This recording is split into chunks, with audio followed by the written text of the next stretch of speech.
കാരണം എത്രത്തോളം നമ്മൾ ഒറ്റക്ക് നിൽക്കുന്നോ നമ്മൾ വിചാരിക്കും നമ്മൾ ചെയ്യുന്ന കാര്യം ഏറ്റവും വലുതാണ്.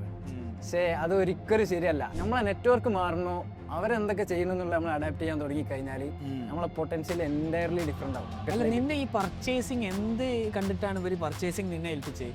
പർച്ചേസിങ് എന്ത് കണ്ടിട്ട് എനിക്ക് സെയിൽസ് ഭയങ്കര ഇഷ്ടമാണ്. പൈസ ഉണ്ടാക്കാന്നുള്ള രീതിയില്ല, സെയിൽസ് ഒരു സാധനം വാങ്ങി വിൽക്കാൻ നല്ല ഇഷ്ടമാണ്. 23-ാം വയസ്സിൽ കോടികളെ ബിസിനസ്, അതും ഓൺലൈനിൽ. പ്രഷർ വാഷർ, ഡ്രില്ലിംഗ് മെഷീൻ പോലെ ഹൈ ഹെവി ഡ്യൂട്ടി സാധനങ്ങൾ. ആമസോണിൻ്റെ റെഫറൽ ഫീ, ഫിക്സഡ് ഫീ ഇതൊന്നും ഉണ്ടെന്നില്ല എനിക്കറിയില്ല. അത് സംഭവം എനിക്കറിയില്ല. അപ്പം റിസർവിലുള്ള എമൗണ്ടും ഞാൻ സെല് ചെയ്ത എമൗണ്ടും ടാലി ആവില്ല. എത്ര നോക്കിയിട്ടും ടാലി ആവില്ല. പിറ്റേ ദിവസം മാനേജ് ഓർഡേഴ്സ് പോയി നോക്കുമ്പോൾ 131 ഓർഡേഴ്സോ 132 ഓർഡേഴ്സും കാണും. ആദ്യത്തെ ദിവസമാണ് ഇങ്കോൻ്റെ ആദ്യത്തെ ദിവസം. പിന്നെ അടുത്ത ദിവസം അത് സ്കെയിൽ ചെയ്ത് പോവാ 60,000. അങ്ങനെ 1,00,000 റുപ്യോളം ഇങ്കോൻ്റെ, വെറും ഇങ്കോൻ്റെ ആസ്പെക്റ്റിൽ ആ സെയിം മന്ത് കൊണ്ടുവന്നു. അപ്പോൾ ഒരിക്കലും മനസ്സിൽ പോലും പ്രതീക്ഷിക്കാത്ത സംഭവമാണ് നടക്കണേ.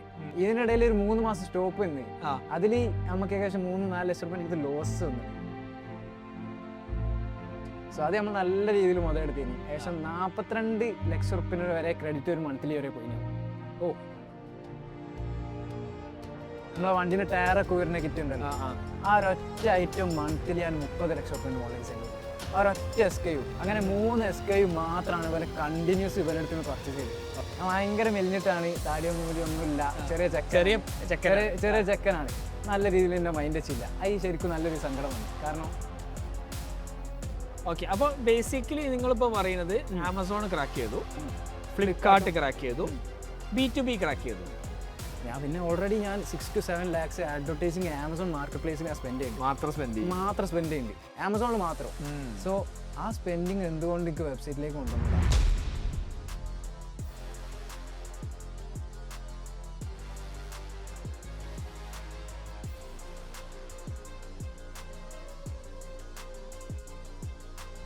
ഇരുപത്തിമൂന്നാം വയസ്സിൽ കോടികളെ ബിസിനസ്, അതും ഓൺലൈനിൽ.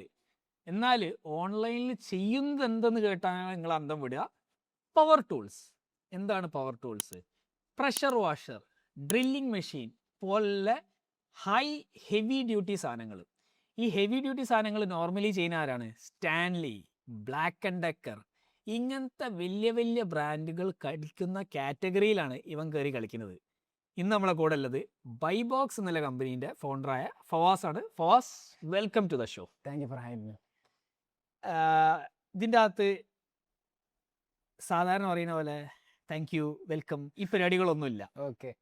നമ്മൾ ആക്ച്വലി ഫവാസിനെ ഐഡൻറ്റിഫൈ ചെയ്യുന്നത് ഹഡിൽ, അല്ലെങ്കിൽ നമ്മളല്ല, നമ്മൾ ഇന്ന ടീമിനൊക്കെ അറിയായിരുന്നു നേരത്തെ. പക്ഷേ ഫവാസിനെ ഞങ്ങൾ കണ്ടുപിടിക്കുന്നത് ഹഡിൽ, കഴിഞ്ഞ ഡിസംബറിൽ നടന്ന കേരള സ്റ്റാർട്ടപ്പ് നേഷൻ ഹഡിലാണ് നമ്മൾ ഒന്നും കൂടി മനസ്സിലാക്കുന്നത് ഫവാസ് എന്താ ചെയ്യുന്നതെന്ന്. അപ്പോൾ ഫവാസേ, നമുക്ക് നമ്മളെ ഷോ തുടങ്ങാം. ഓക്കെ. ആദ്യത്തെ ക്വസ്റ്റ്യൻ, നിങ്ങൾ എവിടെ നിന്നാണ് ഇ-കോം ഷോനെ കുറിച്ചും ഇ-കോം മാഫിയനെ കുറിച്ചും പഠിക്കുന്നത്? ഓൾറെഡി ഞാനൊരു ഇ-കോമേഴ്സ് റിലേറ്റഡ് ആയിട്ടുള്ള കണ്ടന്റാണ് കൂടുതൽ ഇൻസ്റ്റയിലും കാര്യങ്ങളൊക്കെ കാണല്. സോ എവിടെ നോക്കിയാലും നിങ്ങളൊരു ഫേസ് ഇങ്ങനെ ഇടയ്ക്കിടയ്ക്ക് വരും. അപ്പം അത് വരുന്ന ഒരു ദിവസം ക്യൂരിയോസിറ്റി ആയി എന്താ നിങ്ങളെ പരിപാടി അറിയാൻ വേണ്ടിയിട്ട്. സോ അതിലിങ്ങനെ നോക്കിയപ്പം നിങ്ങളെ ഫോളോവേഴ്സിൽ ഓൾറെഡി നിങ്ങളെ ടീമായിട്ടുള്ള എൻ്റെ സീനിയർ ആയിട്ടുള്ള നിഹാൽ അവരൊക്കെ. അപ്പം നിഹാലായിട്ട് ഒരു ദിവസം കണ്ടപ്പോൾ ഞാൻ നമ്മൾ നാട്ടിൽ നിന്ന് തന്നെ സംസാരിച്ചിരുന്നു. നിഹാൽ നമ്മളെ പ്രൊഡക്ഷൻ ഹെഡ്. Production head. അപ്പം അവരായിട്ട് സംസാരിച്ചപ്പോൾ പറഞ്ഞ് ഷാൻ്റെ രീതിയിലുള്ള പ്രൊഡക്ഷൻ ഹെഡാണ്, നമ്മളെ ഈ പോഡ്കാസ്റ്റിംഗ് ഇങ്ങനത്തെ റിലേറ്റഡ് ആയിട്ടുള്ള വർക്കാണ് ചെയ്യുന്നത്. അപ്പോൾ ഒന്നൊരു ക്യൂരിയോസിറ്റി ആയി. അപ്പം ഓലൊരു കമ്മ്യൂണിറ്റി ബിൽഡ് ചെയ്യുന്നുണ്ടുള്ള കാര്യങ്ങളൊക്കെ പറഞ്ഞു. അപ്പം അതിലേക്ക് ജോയിൻ ചെയ്തപ്പോൾ ബെനിഫിറ്റാണ് പറഞ്ഞു. സോ അന്നെടുത്തൊരു തീരുമാനമാണ്. അന്ന് ജസ്റ്റ് വെറുതെ ഒന്ന് എൻറോൾ ചെയ്തിട്ട് വാട്സാപ്പ് ഗ്രൂപ്പിലേക്ക് ഒന്ന് എൻറോൾ ചെയ്തിട്ട്. അപ്പം ബെനിഫിറ്റ് ഉണ്ടാവോ കാര്യങ്ങളൊന്നും അറിയില്ലായിരുന്നു തുടക്കത്തിൽ. കാരണം എന്താണെന്നുള്ള ഒരു ക്യൂരിയോസിറ്റി കയറാണ്. കാരണം കമ്മ്യൂണിറ്റി, ഇ-കോമേഴ്സിൻ്റെ ഒരു കമ്മ്യൂണിറ്റി കേരളത്തിലില്ല. അത് വളരെ റയർ ആയിട്ടുള്ള ഒരു കാര്യമാണ്. കറക്റ്റ്. സോ അങ്ങനെ കയറിപ്പെട്ടതിന് ശേഷം കുറേ ആൾക്കാരുണ്ട് ആ ഗ്രൂപ്പിൽ, കുറേ വലിയ വലിയ പ്ലേയേഴ്സ് ആയിട്ടുള്ള ആൾക്കാരും അവരായിട്ടുള്ള. അതിന് ശേഷമാണ് ഈ ഹഡിലൊരു പ്രോഗ്രാം ഉണ്ട്, അതിലൊരു 2 ടിക്കറ്റ് എങ്ങാനും എക്സ്ട്രാ അഡീഷണലി ഇ-കോമേഴ്സിൽ ഉണ്ട് പറഞ്ഞപ്പോൾ ഞാൻ ഡാറിൻ എന്ന് പറഞ്ഞ നിങ്ങളെ കമ്മ്യൂണിറ്റി മാനേജർ അവരെ ബന്ധപ്പെട്ട് ഒന്നൊക്കെ പറഞ്ഞു. അന്ന് രാവിലെയാണ് കോണ്ടാക്ട് ചെയ്ത്, അന്ന് രാത്രി തന്നെ കയറി. ചെന്നൈയിലാണ് നീ? ചെന്നൈയിലാണ്. ഫെസിലിറ്റി ഒക്കെ അല്ലേ? ചെന്നൈയിലാണ് വെയർ ഹൗസസ് കാര്യങ്ങളൊക്കെ ഉള്ളത്. സോ അവിടുന്ന് അന്ന് രാത്രി തന്നെ കയറി. രാവിലെ നമ്മൾ റീച്ച് ചെയ്ത് തിരുവനന്തപുരത്ത് പ്രോഗ്രാം ആയിരുന്നു, കോവളത്ത് ലീലയിൽ വെച്ച്. അപ്പം അവിടെ നിന്നത് നിങ്ങളെ കൂടെ ആയിരുന്നു. ഇകോം ഹൗസിലേക്ക് ഫസ്റ്റ് എൻട്രി. അതിനുശേഷമാണ് നമ്മൾ പരിചയപ്പെട്ടിരുന്നത്, കുറെ കാര്യങ്ങൾ സംസാരിച്ചു. ChatGPT, ജെമിനി പോലുള്ള ടൂൾസിലാണ് നമ്മളിപ്പോൾ പല പ്രൊഡക്ട്സും ഐഡന്റിഫൈ ചെയ്യുന്നത്. അപ്പോൾ ഈ ടൂൾസിൽ നമ്മളെ പ്രൊഡക്ട്സും നമ്മളെ ഷോപ്പിഫൈ സ്റ്റോറും വിസിബിൾ ആവണ്ടേ? അതിന് ഹെൽപ്പ് ചെയ്യുന്ന ടൂളാണ് fixmystore.com, who is the sponsor for this episode.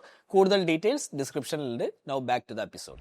Okay, അപ്പോൾ നമുക്ക് ഹഡിലിനെ കുറിച്ച് സംസാരിക്കാം. ഓക്കെ, എങ്ങനെയുണ്ട് ഹഡിൽ? എന്താണ് പഠിച്ചത്? ഹഡിൽ ഒന്നുകൂടി കൂടുതൽ D2C ടെക് റിലേറ്റഡ് ആയിട്ടുള്ള ആൾക്കാർക്കുള്ള കൂടുതൽ. അപ്പം മാർക്കറ്റ് പ്ലേസിൽ ആകെ എനിക്ക് ബന്ധപ്പെടാൻ വളരെ കുറഞ്ഞായിട്ടുള്ള ആൾക്കാരെ ബന്ധപ്പെടും. കാരണം KPH ഹൗസസ്, അതിലുള്ള ഫെലിക്സ് ബ്രോ, അവരായിട്ട് കൂടുതലായിട്ട് സംസാരിച്ചപ്പോഴാണ് ഈ D2C ഒരു സംരംഭത്തിനെ പറ്റി കാര്യങ്ങൾ അറിയാം. ഓൾറെഡി ഷോപ്പിഫൈ കാരണം E-commerce തന്നെയാണ്, പക്ഷെ അതിൽ ഇത്ര പൊട്ടൻഷ്യൽ കാര്യങ്ങൾ ഉണ്ടെന്നുള്ള എനിക്ക് അറിയില്ല. മെയിൻ ആയിട്ട് നിങ്ങൾ ചെയ്തുകൊണ്ടിരുന്ന ആമസോണും ഫ്ലിപ്കാർട്ടും, ആമസോൺ മാർക്കറ്റ് പ്ലേസസ് മാത്രമായിരുന്നു. ഓക്കെ, അപ്പം D2Cന്റെ ഒരു പൊട്ടൻഷ്യലും കാര്യങ്ങളും അത് നമ്മളെ ഇക്കോം ഹൗസ്, അവിടെ നിന്ന് ഹൗസിൽ നിന്ന് കിട്ടിയ ഫെലിക്സ് ബ്രോ പിന്നെ ഓരോ ടീമും കാര്യങ്ങളായിട്ട് കമ്മ്യൂണിക്കേറ്റ് ചെയ്തപ്പോഴാണ് ഇതിന്റെ ഒരു പൊട്ടൻഷ്യൽ മനസ്സിലാക്കുന്നത്. ഫെലിക്സ് നിങ്ങൾ പറയുന്നത് fixmystore.com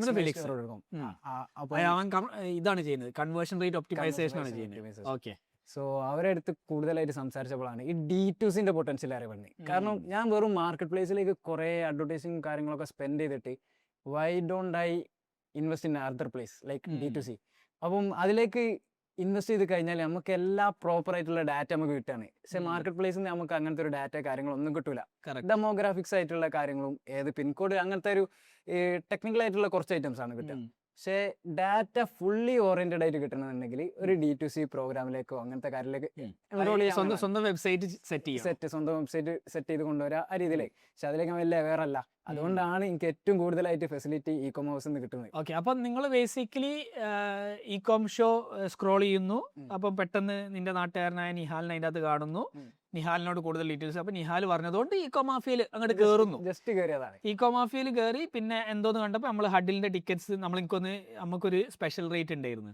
അപ്പോൾ 2 ടിക്കറ്റ് ഞങ്ങൾ ഓഫർ ചെയ്യുന്നു. ഓഫർ ചെയ്തപ്പോൾ ഈ അതിൽ കയറി പോരുന്നു, ഞങ്ങളെ കൂടെ നിൽക്കുമ്പോൾ നമ്മളെ നെറ്റ്വർക്കിലെ കമ്മ്യൂണിറ്റിയിലെ കൂടുതൽ ആൾക്കാരായിട്ട് ബന്ധപ്പെടുന്നു. അപ്പോൾ മനസ്സിലാക്കുന്നു സ്വന്തം വെബ്സൈറ്റ് പറഞ്ഞ പരിപാടി ഉണ്ട്, ഇത് ചെയ്താലാണ് നമുക്ക് കൂടുതൽ പ്രോഫിറ്റബിലിറ്റി കിട്ടുക. കാരണം എത്രത്തോളം നമ്മൾ ഒറ്റക്ക് നിൽക്കുന്നു, നമ്മൾ വിചാരിക്കും നമ്മൾ ചെയ്യുന്ന കാര്യം ഏറ്റവും വലുതാണെന്ന്. പക്ഷേ അത് ഒരിക്കലും ശരിയല്ല. ഏറ്റവും കൂടുതലായിട്ടുള്ള ആൾക്കാർ നമ്മളെ നെറ്റ്വർക്ക് മാറുന്നു, അവരെന്തൊക്കെ ചെയ്യുന്നുള്ള നമ്മൾ അഡാപ്റ്റ് ചെയ്യാൻ തുടങ്ങി കഴിഞ്ഞാൽ നമ്മളെ പൊട്ടൻഷ്യൽ എൻറ്റയർലി ഡിഫറെന്റ് ആവും. Correct, you are the average of 5 people around U എന്നാ പറയില്ല. എനിക്ക് തോന്നുന്നത് ഹഡിലിന് നീ അക്ഷയനെയും പരിചയപ്പെട്ടു. പ്യൂരിഫിറ്റ് അക്ഷയനെ പരിചയപ്പെട്ടിട്ട് അധികം കമ്മ്യൂണിക്കേറ്റ് ചെയ്യാനുള്ള ടൈം കിട്ടിയില്ലായിരുന്നു, അവർ തിരക്കുണ്ടായിരുന്നു. പിന്നെ കാച്ചപ്പ് ചെയ്യാന്ന് പറഞ്ഞു, പിന്നെ കമ്മ്യൂണിക്കേറ്റ് ചെയ്തിട്ടില്ല. So he is also one of the Amazon seller, doing great. Okay, ഇനി നമുക്ക് കുറച്ച് ബാക്കോട്ട് അടിക്കാം. ഓക്കെ, എവിടെ നിന്നാണ് ഫവാസിന്റെ കഥ ആരംഭിക്കുന്നത്? എന്റെ കഥ എന്ന് പറയുമ്പോൾ ഞാൻ മാവൂരാണ് സ്ഥലം. മാവൂര് കോഴിക്കോട്. ആൻഡ് പഠിച്ചു വന്നത് 3 വരെ സൗദിയിലായിരുന്നു. പിന്നെ അതിനുശേഷം PTM-ലാണ് 8 വരെ പഠിച്ചത്, PTMHS കൊടിയത്തൂര്. പിന്നെ അതിനുശേഷം +1 +2 ഞാൻ 3 വരെ പഠിച്ചത് സൗദിയിലാണ്. നീ സൗദിയിൽ എവിടെയായിരുന്നു? ദമാം. ഞാൻ ജുബൈലിലായിരുന്നു. ഞാൻ ദമാമിലെ. പക്ഷെ എനിക്കൊന്നും ഓർമ്മയില്ല. എനിക്ക് ഓർമ്മയില്ല, ജസ്റ്റ് പറഞ്ഞു കേട്ടിരുന്നു. ഓക്കെ, പിന്നെ അതിനുശേഷം +1 +2 ഹയർ സെക്കൻഡറി നമ്മൾ ചേന്നങ്കല്ലൂർ സ്കൂളിൽ നിന്നാണ്. അത് നിങ്ങളെ നാട് ചേന്നങ്കല്ലൂരാണെന്നുള്ള അറിയപ്പെടുന്നത് അന്ന് ഹഡിൽ വന്നപ്പോൾ. അത്രക്കും എടുത്തുള്ള ആൾക്കാരെ നമ്മൾ ക്യാച്ചപ്പ് ചെയ്തില്ല അവരെ. കറക്റ്റ്. സോ അവിടുന്ന് ഹയർ സെക്കൻഡറി കഴിഞ്ഞിട്ടു. ഹയർ സെക്കൻഡറിയിലാണ് നമ്മളെ മെയിൻ പരിപാടി പറഞ്ഞത്. കാരണം എല്ലാ ആണുങ്ങൾക്കുള്ളൊരു ഇതാണ്, പുരേന്ന് പൈസ അങ്ങ് മടി ഉണ്ടാവും. അന്ന് നമ്മൾ ബൈക്ക് എടുത്തിട്ടാണ് പോവുക. പെട്രോൾ അടിക്കാൻ മിനിമം ഒരു 30-40 രൂപ ഒരാൾ ഇടണം. വാപ്പ ഗൾഫിലാണ്. വാപ്പ ആ ടൈമിന് ഗൾഫിലാണ്. ഓക്കെ, ടിപ്പിക്കൽ പ്രവാസിന്റെ മോൻ ആ രീതിയിൽ തന്നെയാണ്. ഓക്കെ, സോ അപ്പൊ ഒരു 30-40 രൂപ പെട്രോൾ അടിക്കാവുന്ന പൈസ വേണം. അപ്പൊ +2 ബൈക്ക് ഉണ്ടായിരുന്നു. +2 ലിങ്കിൽ എന്റെ ഫ്രണ്ടിലുണ്ടായിരുന്നു. ഞാൻ ഓന്റെ പുറ പോവാ. ഓക്കെ, സോ അത് ബാക്കിലായിട്ട് വന്ന് എന്നെ കൂട്ടി കൊണ്ടുപോകും. ഓക്കെ, അപ്പം ആ രീതിയിൽ 30-40 രൂപ പെട്രോൾ അടിക്കണം. അതൊരിക്കലും എന്നും ഇപ്പൊ പൊരേ കഴിക്കുന്ന നടപടിയാവില്ല. സോ അന്ന് നല്ല ഗെയിം കളിക്കായിരുന്നു. പബ്ജി നല്ല രീതിയിൽ ഗെയിം കളിക്കായിരുന്നു. അന്ന് മുതലാണ് ഒരു ടീമുണ്ട് ഇനി സ്കൂളിൽ, ഹയർ സെക്കൻഡറി സ്കൂളിൽ പബ്ജി ടീം. അന്ന് ഒരു ക്യൂരിയോസിറ്റി ആണ്. സോ ആ രീതിയിലേക്ക് നമ്മളൊരു ബിസിനസ് എന്നുള്ള രീതിയിലല്ല, ചെറിയൊരു പരിപാടി തുടങ്ങണം എന്നുള്ള രീതിയിൽ ഒരു ഗ്രൂപ്പും കാര്യങ്ങളും ഉണ്ട്. പെട്രോൾ അടിക്കാനുള്ള പൈസ കിട്ടണോ? അത് വാട്സപ്പിൽ നമ്മളെ ചാനലിൽ ഒരു സ്കൂളിലുള്ള ആൾക്കാരിൽ തന്നെ, പിന്നെ പുറമേ ആയിട്ടുള്ള നമ്മളൊരു ഇൻസ്റ്റാഗ്രാം ഗ്രൂപ്പ് കാര്യം, അന്ന് റീലോ കാര്യങ്ങളൊന്നും ഇല്ല, അങ്ങനെ ഒരു ഇതിലേക്ക് പ്രൊമോട്ട് ചെയ്യാനോ കാര്യങ്ങളോ. ഏത് ഇയറിലാണ് സംസാരിക്കുന്നത് നമ്മള്? ഇത് ഏകദേശം 2018-19 കാലഘട്ടം കാലഘട്ടമായിരിക്കും. ഞാൻ ഏകദേശം 3, 4, 5 വർഷം മുന്നേ. ഓക്കെ. സോ ആ ടൈമിന് പബ്ജിയിലേക്കുള്ള എൻട്രി എടുക്കും. അത് പറഞ്ഞാൽ ഒരു റൂം ക്രിയേറ്റ് ചെയ്യും, ഒരു ടൈമിന് പറഞ്ഞിട്ട് ക്രിയേറ്റ് ചെയ്യും. അതിലേക്കുള്ള എൻട്രി ഫീ 30 റുപ്യാണ് ഒരാൾ വരിക. ഓക്കെ. സോ അതിൽ 80 to 90 ആൾക്കാരോളം നമുക്ക് മാക്സിമം കയറ്റാൻ കഴിയും. അതിൽ അറൗണ്ട് 2300-2400 റുപ്യ കിട്ടും നമുക്ക് മൊത്തത്തിലുള്ള ഇതിലും. അതിൽ ഫസ്റ്റ് പ്രൈസും സെക്കൻഡ് പ്രൈസും ആണ് നമ്മൾ വെക്കുക. ഫസ്റ്റ് പ്രൈസ് അറൗണ്ട് 1000 റുപ്പീസും സെക്കൻഡ് പ്രൈസ് അറൗണ്ട് 600-700 റുപ്പീസാണ് വെക്കുക. ഈ രീതിയിൽ ബാക്കിയുള്ളൊരു എങ്ങനായാലും കളി കഴിഞ്ഞാലും നമുക്ക് ബാക്കിയുള്ള രീതിയിൽ ഒരു 600-700 റുപ്യ ഉണ്ടാവും. ഒരു മാസത്തേക്ക് ഓടാനുള്ള പൈസ ഉണ്ടാവും. ഇത് ആ +2 തന്നെ കഴിഞ്ഞപ്പോൾ നിന്ന് പോയി. +2 കഴിഞ്ഞപ്പോഴത്തേനും റൂം ഒരാൾക്ക് പുറമെ ഇൻവൈറ്റ് ചെയ്താൽ കയറി വരാം ഗെയിം കളിക്കാനായിട്ട്. അപ്പോൾ ഇൻവൈറ്റ് ചെയ്ത് ആൾക്കാർ ആരാന്നുള്ളത് നമുക്ക് സെലക്ട് ചെയ്യാം. അപ്പോഴത്തേനും അന്ന് നോക്കുന്ന ഫെസിലിറ്റീസും കാര്യങ്ങളൊന്നും ഇല്ല. അപ്പം സ്പെക്ടേറ്റ് ചെയ്യുന്നത് നിൽക്കണം, എല്ലാവരും എവിടെ കളിക്കുന്ന കാര്യങ്ങളൊക്കെ നമുക്ക് അറിയാൻ കഴിയും. അതിൽ വൺ ഓഫ് ദി പ്ലെയർ നമ്മളെ ടീം വെക്കും. സോ സെക്കൻഡ് തേർഡ് ഒരുവിധം നമ്മൾ തന്നെ അടിക്കും ചെയ്യാം. അങ്ങനത്തെ ഒരു പരിപാടി ചെയ്തിരുന്നു. അന്ന് ഇപ്പൊ ആലോചിക്കുമ്പോൾ വളരെ മോശമായിട്ടുള്ള കാര്യമാണ്. സോ സെക്കൻഡ് അങ്ങനെ ഒരു രീതിയിൽ കളിച്ചിട്ടാണ്. പക്ഷേ ആൾക്കാർ എവിടെയൊക്കെ ഉണ്ട് എവിടെയൊക്കെ ഉണ്ടാവില്ല എന്നുള്ള കാര്യങ്ങൾ ഇതിന്റെ അപ്പുറത്തുനിന്ന് ഇരുന്നാണോ കളിക്കുക. പബ്ജിന്റെ ഉള്ളില് ഏതൊക്കെ ടീം എവിടെയൊക്കെ ഞാൻ സ്പെക്ടേറ്റ് ചെയ്ത് നിൽക്കുക. സോ കളിക്കുന്ന ആൾക്കാർ എവിടെയൊക്കെ ഉണ്ട് എന്നുള്ളത് ബേസിക്കലി മറ്റോന്റെ കാർഡ് കാണാനായിരിക്കും. പക്ഷെ അതിൽ നമുക്ക് ഒരിക്കലും ഫസ്റ്റ് പ്രൈസ് കിട്ടാത്തതുകൊണ്ട്, കാരണം അത്രയും അടിപൊളി പ്ലേയേഴ്സ് അതിൽ കയറലുണ്ട്. കറക്റ്റ്. അപ്പം സെക്കൻഡ് എന്നാലും ഒരുവിധം ഇത് കാണുന്നവരുണ്ടെങ്കിൽ സോറി ഇപ്പൊ പറയാ, അല്ലാണ്ട് വേറെ നിവർത്തില്ല. അങ്ങനെ ഒരു 1000 റുപ്യന്റെ അടുത്തെങ്ങാനും, അന്ന് 1000 റുപ്യ എന്ന് പറഞ്ഞാൽ നമുക്ക് ഒരു മാസത്തോളം അടിപൊളിയായിട്ട് പോകാനുള്ള പൈസയാണ്. കാരണം കായപ്പും ലൈമ നമുക്ക് ഉച്ചത് കഴിക്കാനുണ്ടാവുള്ളൂ, പിന്നെ ഒരു ബിരിയാണി, ഒരു ബിരിയാണി ആ ഒരു പരിപാടി നമുക്ക് ഉണ്ടാവുള്ളൂ. സോ ആ ഒരു ടൈമിന് ആ ചെലവ് അങ്ങനെ കഴിഞ്ഞു പോകും. പിന്നെ നമുക്ക് കോളേജിലേക്ക് കയറി തുടങ്ങി. കോളേജിലേക്ക് കയറി തുടങ്ങും. കോളേജ് എവിടെയായിരുന്നു? മണാശ്ശേരി. അതൊക്കെ നാട്ടിൽ തന്നെ ഫുൾ എല്ലാം അങ്ങനെ പുറത്ത് കാര്യം പറ്റുന്നില്ല. MMO മണാശ്ശേരി. സോ അവിടെ തുടക്കത്തിൽ ഫസ്റ്റ് ഇയർ ആയിട്ട് കയറി. അത് മാനേജ്മെന്റ് ആയിട്ട് തന്നെ കയറിയത്. മാനേജ്മെന്റ് സീറ്റില് ആവശ്യത്തിൽ കൂടുതൽ മാർക്ക് ഉണ്ടാവൂലേ? 81% ഉണ്ട്. അത് രീതിയിൽ തട്ടിമുട്ടി കിട്ടിയാണ് വന്നത്. പിന്നെ MMOയിൽ കയറി ആദ്യത്തെ മാനേജ്മെന്റ് സീറ്റ് നമുക്കാണ് കിട്ടി. കാരണം അന്ന് മാനേജ്മെന്റിന്റെ മൂത്താപ്പായിരുന്നു ചെയർമാൻ ആയിട്ടുള്ളത്, ഉപ്പന്റെ മൂത്താപ്പ. സോ ആ രീതിയിലേക്ക് അതിലും അതങ്ങനെ കയറി അതിൽ കയറി പറ്റി കോളേജ് തുടങ്ങി. കോളേജ് എന്ന് പറഞ്ഞാൽ ഞാൻ അത്ര വലിയ രീതിയിലൊന്നും കോളേജിന് അധികം ഇതില്ല. മിസ്സാവണ്ടല്ലോ, ആ കോളേജ് ലൈഫ് പുറമെ ഭയങ്കര രീതിയിൽ പറയല്ലോ. പക്ഷെ അത് മിസ്സാവണ്ടല്ലോ എന്ന് വിചാരിച്ചിട്ടാണ് നമ്മൾ കയറുന്നത്. അപ്പം കോളേജ് ഫസ്റ്റ് ഇയറിന്റെ ടൈം പറഞ്ഞാൽ കൊറോണ ഫേസസ് ആണ്. നമുക്ക് ഫസ്റ്റ് ഇയർ കിട്ടിയിട്ടില്ല. അപ്പൊ ഈ കൊറോണ ഫേസിലാകുമ്പോഴാണ് ഈ കുറച്ചുകൂടി ആ ജിയോന്റെ നെറ്റ്വർക്കും കാര്യങ്ങളും ഇന്റർനെറ്റിന്റെ ആക്സസ് എല്ലാവർക്കും കിട്ടാൻ തുടങ്ങി. അപ്പൊ ഈ കോളേജിൽ കയറിയത് കൊറോണ ടൈമിലാണ്. കൊറോണ ഫസ്റ്റ് ഇയർ ഉണ്ടാവില്ല. ഫസ്റ്റ് ഇയർ സെക്കൻഡ് ഇയർ ആകുമ്പോൾ, കാരണം ഫസ്റ്റ് ഇയറിലേക്ക് നമുക്ക് എല്ലാരും പാസ്സാക്കി വിടുന്ന പരിപാടി. പിന്നെ ഫുൾ വെർച്വൽ അല്ലേ, കോളേജിൽ പോയിട്ടല്ലോ. സെക്കൻഡ് ഇയർ ഹാഫ് ആയതിനു ശേഷം നമ്മൾ കോളേജിലേക്ക് വന്നു. ഓക്കെ. അപ്പം ആ രീതിയിലേക്ക് നമുക്ക് ഒരു നല്ല സ്റ്റഡി ടൈം കിട്ടിയിട്ടുണ്ട്. ആ ഒരു സ്റ്റഡി ടൈം പോരെ കുത്തിരിക്കല്ലേ, വേറെ പരിപാടി ഒന്നും ഇല്ലല്ലോ. സോ ആ ടൈമിലേക്ക് കുറെ കാര്യങ്ങളും വെറുതെ പഠിക്കാനുള്ള കാര്യങ്ങളൊക്കെ നോക്കി. അതിലാണ് നമുക്ക് ഈ ഓട്ടോമേറ്റഡ് ആയിട്ടുള്ള ഒരു ബിസിനസ് എന്തെങ്കിലും ചെയ്യണമെന്ന് താല്പര്യമുണ്ട്.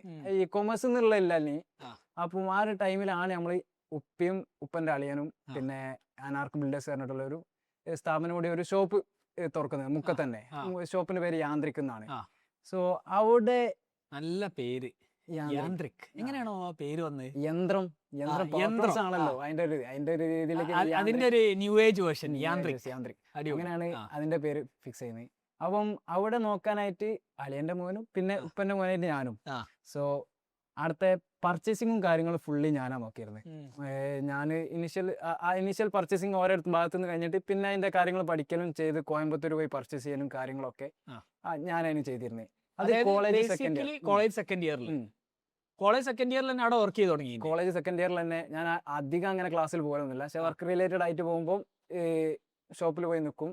കാര്യങ്ങള് ഷോപ്പിൽ പോയി 500 ഉറുപ്പിക കിട്ടും. അപ്പം കോളേജിനാണ് പ്രിഫറൻസ് അവിടെ കൊടുക്കണം. പരിപാടിയില്ല ടൈമിന് കോളേജിൽ പോയി ആ രീതി തന്നെ ചെയ്ത്. അപ്പം അവിടെ നിന്നാണ് നമുക്ക് ഈ പവർ ടൂൾസിന്റെ ഇൻഡസ്ട്രി എന്താണെന്നുള്ളത്, അതെങ്ങനെയാണ് വർക്ക്ഔട്ട് ചെയ്യുന്നത്. അപ്പം കോയമ്പത്തൂരിലേക്ക് എനിക്കുള്ള ഒരു ആക്സസ് കിട്ടി, പർച്ചേസിങ്ങിന് പോയത് കൊണ്ടുള്ള ഒരു ആക്സസ്. അപ്പൊ ഞാൻ ഒറ്റക്ക് പോകാൻ തുടങ്ങി. അവിടെയുള്ള കുറച്ച് സപ്ലൈസിനെ എനിക്ക് അറിയാം. കാര്യങ്ങൾ ഓരായിട്ട് നല്ല രീതിയിലുള്ള പർച്ചേസിങ് യാന്ത്രിക ഷോപ്പിൽ പോയി എടുക്കലുണ്ട്.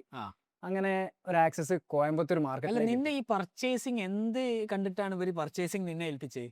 പർച്ചേസിങ് എന്ത് കണ്ടിട്ട് എനിക്ക് സെയിൽസ് ഭയങ്കര ഇഷ്ടമാണ്. ഞാൻ സെയിൽസ് അത് പൈസ ഉണ്ടാക്കാന്നുള്ള രീതിയില്ല, സെയിൽസ് ഒരു സാധനം വാങ്ങി വിൽക്കാൻ നല്ല ഇഷ്ടമാണ്. അത് ആൾക്കാരെ കഴിഞ്ഞിട്ട് ആൾക്കാരോട് കമ്മ്യൂണിക്കേറ്റ് ചെയ്യാനും നല്ല ഇഷ്ടമാണ്. സെയിൽസ് വിട്ടുപോയി കഴിഞ്ഞാലും പുറമേ കാണുന്ന രീതിയിലൊക്കെ ആണെങ്കിലും നല്ല ഇഷ്ടം സംസാരിക്കാൻ. അപ്പം ആ രീതിയിലാവുമ്പോൾ കുറച്ചുകൂടി ഒരു പർച്ചേസിങ്ങിലേക്കും പ്രൊഡക്റ്റ് എന്താന്ന് ഒരു എല്ലാത്തിനും പഠിക്കാൻ വേണ്ടിയിട്ടുള്ള ഒരു അന്നും ഇ കൊമേഴ്സിന്റെ ഒരു ഇത് തുടങ്ങിയിട്ടില്ല. സോ നീ ആദ്യം തന്നെ കേറിയത് സെയിൽസിലേക്കാണ്. സെയിൽസിലേക്ക് കയറി, അത് ഭയങ്കര ഇഷ്ടപ്പെട്ടു. എന്നിട്ട് ഈ പർച്ചേസിലേക്കുള്ള ഷിഫ്റ്റ് എപ്പോഴാണ് സംഭവിക്കുന്നത്? അവിടുത്തെ ആകെ 2 ആളാണ് മാനേജ് ചെയ്യാനുള്ളത്. ഒന്ന് ഞാനും റെനീഷു. അല്ലാതെ വലിയൊരു സ്ഥാപനോ കാര്യങ്ങളൊന്നും അല്ല. പക്ഷെ ആദ്യത്തെ സ്റ്റോക്ക് അവർ ഓൾറെഡി എടുത്തു വെച്ചിട്ടുണ്ട്. പക്ഷെ ഓൾറെഡി ആദ്യത്തെ പർച്ചേസിംഗിൽ കുറെ മിസ്റ്റേക്സ് ഉണ്ട്. കാരണം നമ്മ മാർക്കറ്റ് എന്താണെന്നുള്ള അറിയില്ല. ആ രീതിയിലേക്കുള്ള ഒരു പർച്ചേസിംഗ് കാര്യങ്ങളാണ് നടന്നത്. ലൂബ്രിക്കൻസ് നമ്മുടെ അടുത്തുനിന്ന് പോകില്ല. കാരണം ലൂബ്രിക്കന്റ് ഓൾറെഡി ആ മാർക്കറ്റിൽ വലിയ പ്ലേസ് വേറുണ്ട്. സോ അങ്ങനെ കുറെ ഡെഡ് സ്റ്റോക്സ് ഉണ്ട്. ഇനി പിന്നെ അത് നമ്മൾ മാനേജ് ചെയ്ത് കൊണ്ടുവരാന്നുള്ള രീതിയിൽ പിന്നെ പർച്ചേസിംഗിലേക്ക് ഞാനും റെനീഷുമാണ് നോക്കല്. റെനീഷ് ഓൺലൈനിൽ കോൾ ചെയ്ത് പർച്ചേസ് ചെയ്യും. ഞാൻ ഫിസിക്കലി എനിക്ക് പോകാൻ താല്പര്യമുണ്ട്. അവിടെ പോയി എന്താ പുതിയ മാർക്കറ്റിലേക്ക് എന്തെങ്കിലും ഇറങ്ങിയെന്നുള്ള കാര്യങ്ങളൊക്കെ അറിയാം. ഒരു രസമാണ് അന്ന് പോയി പർച്ചേസിംഗ് എന്ന് പറഞ്ഞാൽ. ഓക്കെ, ഇത് യാന്ത്രിക് എന്നുള്ള ഷോപ്പ് തുടങ്ങി എത്ര കാലം കഴിഞ്ഞിട്ടാണ് നീ പർച്ചേസിലേക്ക് ഫുള്ളി ഇറങ്ങണത്? യാന്ത്രിക് തുടങ്ങിയ ഒരു 3-4 മാസം കഴിയുമ്പോൾ തന്നെ പർച്ചേസിംഗിന്റെ കാര്യങ്ങൾ നിങ്ങളെ തലയിലായി മൊത്തം. പിന്നെ റെനീഷ് ആണ് ഫുള്ളി അക്കൗണ്ട്സ് കാര്യങ്ങൾ റിലേറ്റഡ് ചെയ്ത് മൊത്തം. പർച്ചേസിംഗിന്റെ കാര്യങ്ങൾ ഞാനാണ് മാക്സിമം നോക്കിയത്. കാര്യങ്ങൾ എഴുതി കൊണ്ട് അവിടെ പോവുക ചെയ്യാം. മനസ്സിലായി. അപ്പൊ അവിടെ പോയിട്ട് കാര്യങ്ങൾ എന്തായാലും ബെറ്റർ ആയിട്ടുള്ള സാധനങ്ങളുണ്ടോ, പ്രൈസിങ് ആർതാണ്, അങ്ങനെ നോക്കി 3-4 സപ്ലൈസ് നമുക്ക് മെയിൻലി അവിടെ നിന്ന് കിട്ടിയിരുന്നു. കോയമ്പത്തൂർ അവരായിട്ട് നല്ല ആക്സസിബിലിറ്റിയും കിട്ടി. അപ്പം അങ്ങനെയാണ് ഒരു ദിവസം യാന്ത്രിക്കിലേക്ക് വന്ന് പർച്ചേസ് ചെയ്ത് വെച്ച് 2-3 മിഷനറീസ് ഞാൻ ആമസോൺ സെല്ലർ അക്കൗണ്ട് തുടങ്ങി. ഏതോ യൂട്യൂബ് വീഡിയോ അടിമടി കണ്ട് അങ്ങനെയൊക്കെ. കാരണം ഇതിനെ പറ്റി പ്രോപ്പറായിട്ട് ഇൻഫർമേഷനോ കാര്യങ്ങളോ ഒന്നും ഇപ്പോഴും ഇല്ല. എന്ത് രീതിയിൽ ഈ ആമസോൺ സെല്ലിങ് ചെയ്യണം, ഏത് രീതിയിൽ. കാരണം GST രജിസ്ട്രേഷൻ കൂടി വേണം എന്ന് അറിയില്ല എനിക്ക്. കാരണം ഓൾറെഡി യാന്ത്രിക്കിൽ GST രജിസ്ട്രേഷൻ ഉണ്ടായത് കൊണ്ട് സെല്ലർ അക്കൗണ്ട് തുടങ്ങി. ഡിവാൾട്ട് സ്റ്റാൻലിയോ അതിന്റെ ഒരു ആംഗിൾ ഗ്രൈൻഡർ ഞാൻ ഫസ്റ്റ് ലിസ്റ്റ് ചെയ്ത്. ആംഗിൾ ഗ്രൈൻഡർ നമ്മൾ മറ്റേ കട്ട് ചെയ്യണ ഇരുമ്പൊക്കെ കട്ട് ചെയ്യണ. സോ അതെന്നെ ലിസ്റ്റ് ചെയ്ത്. ഈ Stanley and DeWalt popular brand ആയതുകൊണ്ട് ഞാൻ പ്രൈസ് ഈ ആമസോണിന്റെ റഫറൽ ഫീ, ഫിക്സഡ് ഫീ ഇതൊന്നും ഉണ്ടെന്നില്ല എനിക്കറിയില്ല. ആ ഒരു സംഭവം എനിക്കറിയില്ല. അപ്പൊ ഞാൻ നമുക്ക് വരുന്ന കോസ്റ്റ് കണ്ട് ആ കോസ്റ്റിന്ന് അറൗണ്ട് അന്ന് പ്രൈസിങ്ങും പ്രോപ്പർ അല്ലേനി 200-300 രൂപ അങ്ങനെ കൂടുതൽ ഇട്ട്. അത് ഇട്ടത് വൈകുന്നേരം ആകുമ്പോഴത്തേനും ഓർഡേഴ്സ് വന്ന് സെല്ലോട്ടായി. ഞാൻ വിചാരിച്ചു വലിയ കാര്യമായി, 300-400 രൂപ മാർജിനും ഉണ്ട് കാര്യങ്ങൾ. അതിന്റെ PNL ഭയങ്കര ലാഭാണല്ലോ എന്നുള്ള രീതിയിൽ 3 ഓർഡർ പോവുകയും ചെയ്തു. പിന്നെ അതിന്റെ ഒരു പേയ്മെന്റ് ഹോൾഡിംഗ് സംഭവം റിസർവ് ചെയ്ത് വെക്കും. പേയ്മെന്റ് 14 ദിവസത്തോളം തുടക്കത്തിലെ സെല്ലറിന്റെ പേയ്മെന്റ് റിസർവ് ചെയ്ത് വെക്കും. അപ്പം റിസർവിലുള്ള എമൗണ്ടും ഞാൻ സെല്ല് ചെയ്ത എമൗണ്ടും ടാലി ആവില്ല. എത്ര നോക്കിയിട്ടും ടാലി ആവില്ല. അപ്പോൾ നോക്കുമ്പോഴാണ് 10% ആമസോണിന്റെ റെഫറൽ ഫീസ് ഉണ്ട് നമ്മളെ ഇൻഡസ്ട്രിയലിലെ ഈ കാറ്റഗറിയിൽ വരുന്നത്. പവർ ടൂൾസും സയന്റിഫിക് ആൻഡ് ഇൻഡസ്ട്രീസിൽ 10% കാറ്റഗറി ഫീ. പിന്നെ 50 രൂപ ഫിക്സഡ് ഫീസ് വരുന്നുണ്ട്. പിന്നെ ഇതിന് പുറമെ ഷിപ്പിംഗ് ചാർജസും വരുന്നുണ്ട്. MFN ആണ് നമ്മൾ ചെയ്തത്. MFN എന്ന് പറഞ്ഞാൽ നമ്മൾ തന്നെ ആസ് എ മെർച്ചന്റ് നമ്മൾ തന്നെ അയച്ചു will fulfil the orders. Okay. So അവിടുന്ന് ആ ഓർഡർ ഫുൾഫിൽ ചെയ്യണമെന്ന് പറഞ്ഞാല് അതിന് ബോക്സ് പാക്ക് ചെയ്യാമാണല്ലോ. നേരെ ഓപ്പോസിറ്റ് നിങ്ങൾക്ക് ഒരു ആക്രിപ്പീഡ് ഉണ്ട്. അവിടുന്നാണ് കാർഡ്ബോർഡ് ബോക്സ് വാങ്ങി. അതൊരു അണ്ടർ ഗാർമെന്റിന്റെ കാർഡ്ബോർഡ് ബോക്സ് കൂടി ആയി. അതിൽ ആദ്യത്തെ ഈ സാധനം ചീന്തി ഒഴിവാക്കണം. ചീന്തി ഒഴിവാക്കിയിട്ട് അതിന് അളന്ന് മുറിച്ചിട്ടാണ് ആദ്യത്തെ ഓർഡർ വിടുന്നത്. ആദ്യത്തെ ഓർഡർ അങ്ങനെ തന്നെ. പിന്നെ അവിടെ നിന്ന് തന്നെ കാർഡ്ബോർഡ് ബോക്സ് എടുത്ത് 3 ബോക്സ് കൊണ്ടുവന്നു. അപ്പം ഇത് സെല്ലൗട്ടായി, ഇത് നഷ്ടത്തിലാണെന്ന് മനസ്സിലായി. അപ്പൊ എന്റെ 2-3 ദിവസത്തെ സാലറി മെല്ലെ എടുത്ത് ഷോപ്പിലിട്ട് ആ പരിപാടി ആടെ നിർത്തി. ഞാനും റെനീഷ് അറിഞ്ഞുള്ളൂ ആ പരിപാടി അറിഞ്ഞാൽ മതി. എന്റെ കയ്യിൽ പോയിട്ടുണ്ട്, അത് പോയിട്ടുള്ളത് ആരോടും. പക്ഷെ അത് എത്ര പൈസ കയ്യിൽ പോയിട്ടോ ആ സമയത്ത്? അത് അറൌണ്ട് 1200 അങ്ങനെ എന്തായാലും. കാരണം ഈ 10% റെഫറൽ ഫീസ് ആണ്. 3900 മിഷനാ വിറ്റിയത്. 1000 ചില്ലാൻ രൂപയാണ് പോയിട്ട് 3 ബസ്സിന്. ഞാൻ അന്ന് വിചാരിച്ചത് പ്രോഫിറ്റബിൾ ആയിരുന്നു. പക്ഷേ റിട്ടേൺ വന്നില്ല കേട്ടോ. പ്രൊഡക്റ്റ് അന്ന് റിട്ടേൺ ഞാൻ അറിഞ്ഞിട്ടില്ല. സോ ഈ കോയമ്പത്തൂരിലേക്ക് പോയി അന്ന് എൻ്റെ ആ സാധനം വിട്ട്. പിന്നെ കാര്യങ്ങൾ കോളേജ് കയ്യിൽ നിന്ന് പോയല്ലോ. 1200 അന്ന് 1200 വണ്ടി സാലറി. കോളേജിലുള്ളപ്പോഴാണ് ഈ സ്ഥാപനത്തിൽ പോവുക. ശരി ഞാറുമാണ് കിട്ടുക. പിന്നെ ഇടയിലുള്ള നടക്കുന്ന കറടിക്കും. അപ്പം 2 ദിവസം സാലറി എന്ന ഒരാഴ്ചത്തെ സാലറി കഴിഞ്ഞു. അല്ലാത്ത ദിവസമൊക്കെ ആരാണ് ഈ പിന്നെ ഷോപ്പ് മാനേജ് ചെയ്യുക? അപ്പം റെനീഷും ഉണ്ടാവും, ഒരു സ്റ്റാഫും ഉണ്ടാവും. ഒരു സ്റ്റാഫ് വേറെയുണ്ട്. അത്ര വലിയ രീതിയിലെ കച്ചവട കാര്യങ്ങളും ഉണ്ടായിരുന്നില്ല ആ സ്റ്റേജിൽ. അപ്പം മാനേജ് ചെയ്യാൻ കഴിയുമ്പോൾ തന്നെ. പിന്നെ ആ രീതിയിൽ പോയോണ്ട് നിൽക്കുമ്പോഴാണ് നമ്മളെ ഇങ്ങനെയാണ് ഞാൻ ഇ-കൊമേഴ്സിന്റെ ഒരു ബേസിസ് ആദ്യം തട്ടി കിട്ടുന്നത്. പിന്നെ ഈ ഒന്ന് ആ ഒരു അടി കിട്ടിയതിന് ശേഷമാണ് കോയമ്പത്തൂരിലേക്ക് പിന്നെ അടുത്ത പർച്ചേസിംഗിലേക്ക് പോകുന്നത്. അപ്പം ഓൾറെഡി നമ്മളെ പ്രൊഡക്ട്സ് ഈ എക്സലന്റ്, റൂത്ത്, തോറ്, MSC പറഞ്ഞ ബ്രാൻഡ്സ് ഉണ്ട്. ഈ ബ്രാൻഡ്സ് നല്ല രീതിയിൽ സെൽ ഔട്ട് ചെയ്യുന്നുണ്ട്. ഈ ആമസോണിനെ പറ്റി അടി കിട്ടിയതിന് ശേഷം പഠിക്കാൻ തുടങ്ങി. എന്തൊക്കെ രീതിയിലാണ് ഇത് വർക്കൗട്ട് ആണ്, ഈ മാർക്കറ്റ് പ്ലേസ് എന്ത് രീതിയിലാണ്. കാരണം അധികം സെല്ലേഴ്സോ കാര്യങ്ങളൊന്നും അന്ന് ആ റിസർച്ചോ കാര്യങ്ങളോ പ്രോപ്പർ ചെയ്തിട്ടില്ല. പക്ഷേ കോയമ്പത്തൂരിൽ പോയി ഉക്കടം എന്ന് പറഞ്ഞൊരു മാർക്കറ്റ് ഉണ്ട്. ഉക്കടം എന്ന് പറഞ്ഞ മാർക്കറ്റിൽ നമ്മൾ ഒരു അക്വേർഡ് പവർ ടൂൾസ് പറഞ്ഞ ഒരു സ്ഥാപനം ഉണ്ട്. ആ സ്ഥാപനത്തിൽ പോയിട്ട് നല്ല ബന്ധമാണ്. കാരണം നോമ്പിന് അന്ന് ടൈമിന് അന്ന് നോമ്പ് രാത്രി നോമ്പ് നോർക്കല് ഓല് അവിടെ തന്നെ ആക്കാൻ പറഞ്ഞു. ഇനി അവിടെ ഇൻവൈറ്റ് ചെയ്ത് അവിടെ തന്നെ നോമ്പ് തുറക്കാറുണ്ട്. നോമ്പ് തുറന്നുകൊണ്ടിരിക്കുമ്പോൾ ഓൾറെഡി ഇവർക്ക് ഒരു ആമസോൺ കസ്റ്റമേഴ്സ് ഉണ്ട് ഇവരെ. അപ്പം ഇവരുമായിട്ട് സംസാരിച്ച് കാര്യങ്ങൾ ഇങ്ങനെ പർച്ചേസ് ചെയ്യേണ്ട കാര്യങ്ങൾ. അപ്പം ഓരോ കസ്റ്റമർക്ക് സെൽ ഔട്ട് ചെയ്യാൻ കഴിയുന്നുണ്ട്, എന്തുകൊണ്ട് നമുക്ക് ചെയ്യാൻ കഴിയുന്നില്ല എന്നുള്ള രീതിയിലായപ്പോൾ സെർച്ച് ചെയ്തപ്പം ഈ കമ്മീഷൻ ബേസ്ഡ് കാര്യങ്ങളൊക്കെ അറിയണം.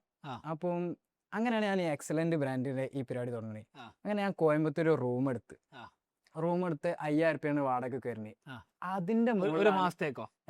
ഒരു തുടക്കമല്ല, അവിടെ റൂം എടുത്ത് പ്രോപ്പർ അഗ്രിമെന്റ് 11 മാസത്തേക്ക് ഇ-കൊമേഴ്സ് തുടങ്ങാന്നുള്ള രീതിയിൽ തന്നെ 5000 രൂപയാണ് മാസം വാടക വരുന്നത്.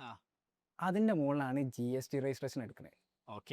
സോ ആ GST രജിസ്ട്രേഷൻ എടുത്തത് ആ ഓണറിന് പോലും അറിയില്ല. അത് ഇപ്പോഴും ഇപ്പന്റെ ജൂറിസ്ഡിക്ഷൻ കോയമ്പത്തൂർ തന്നെയാണ് വരുന്നത്. ഇപ്പോഴും ചെന്നൈക്ക് ഷിഫ്റ്റ് ചെയ്തിട്ടും അവിടുത്തെ തന്നെ. അപ്പം ഇവിടുന്ന് എടുത്തത് ഈ ഓണറിന് പോലും അറിയില്ല. അവിടുന്നാണ് ഞാൻ പ്രൊഡക്റ്റ് ഓർഡർ ഇവരുടെ ഈ അക്യൂർഡ് പവർ ടൂൾസിന്റെ ഒരു 20 ലക്ഷം റുപ്യന്റെ അടുത്ത് എങ്ങാനും അസറ്റ് സ്റ്റോക്ക് ഇൻവെന്ററി ഉണ്ടാവും. ഇതിന്റെ ഫുള്ളി ആക്സസ് എനിക്ക് തന്നു. കാരണം ഡെയിലി അപ്ഡേഷൻ ഉള്ള സ്റ്റോക്ക് ലിസ്റ്റ് എനിക്ക് അയച്ചു തരും.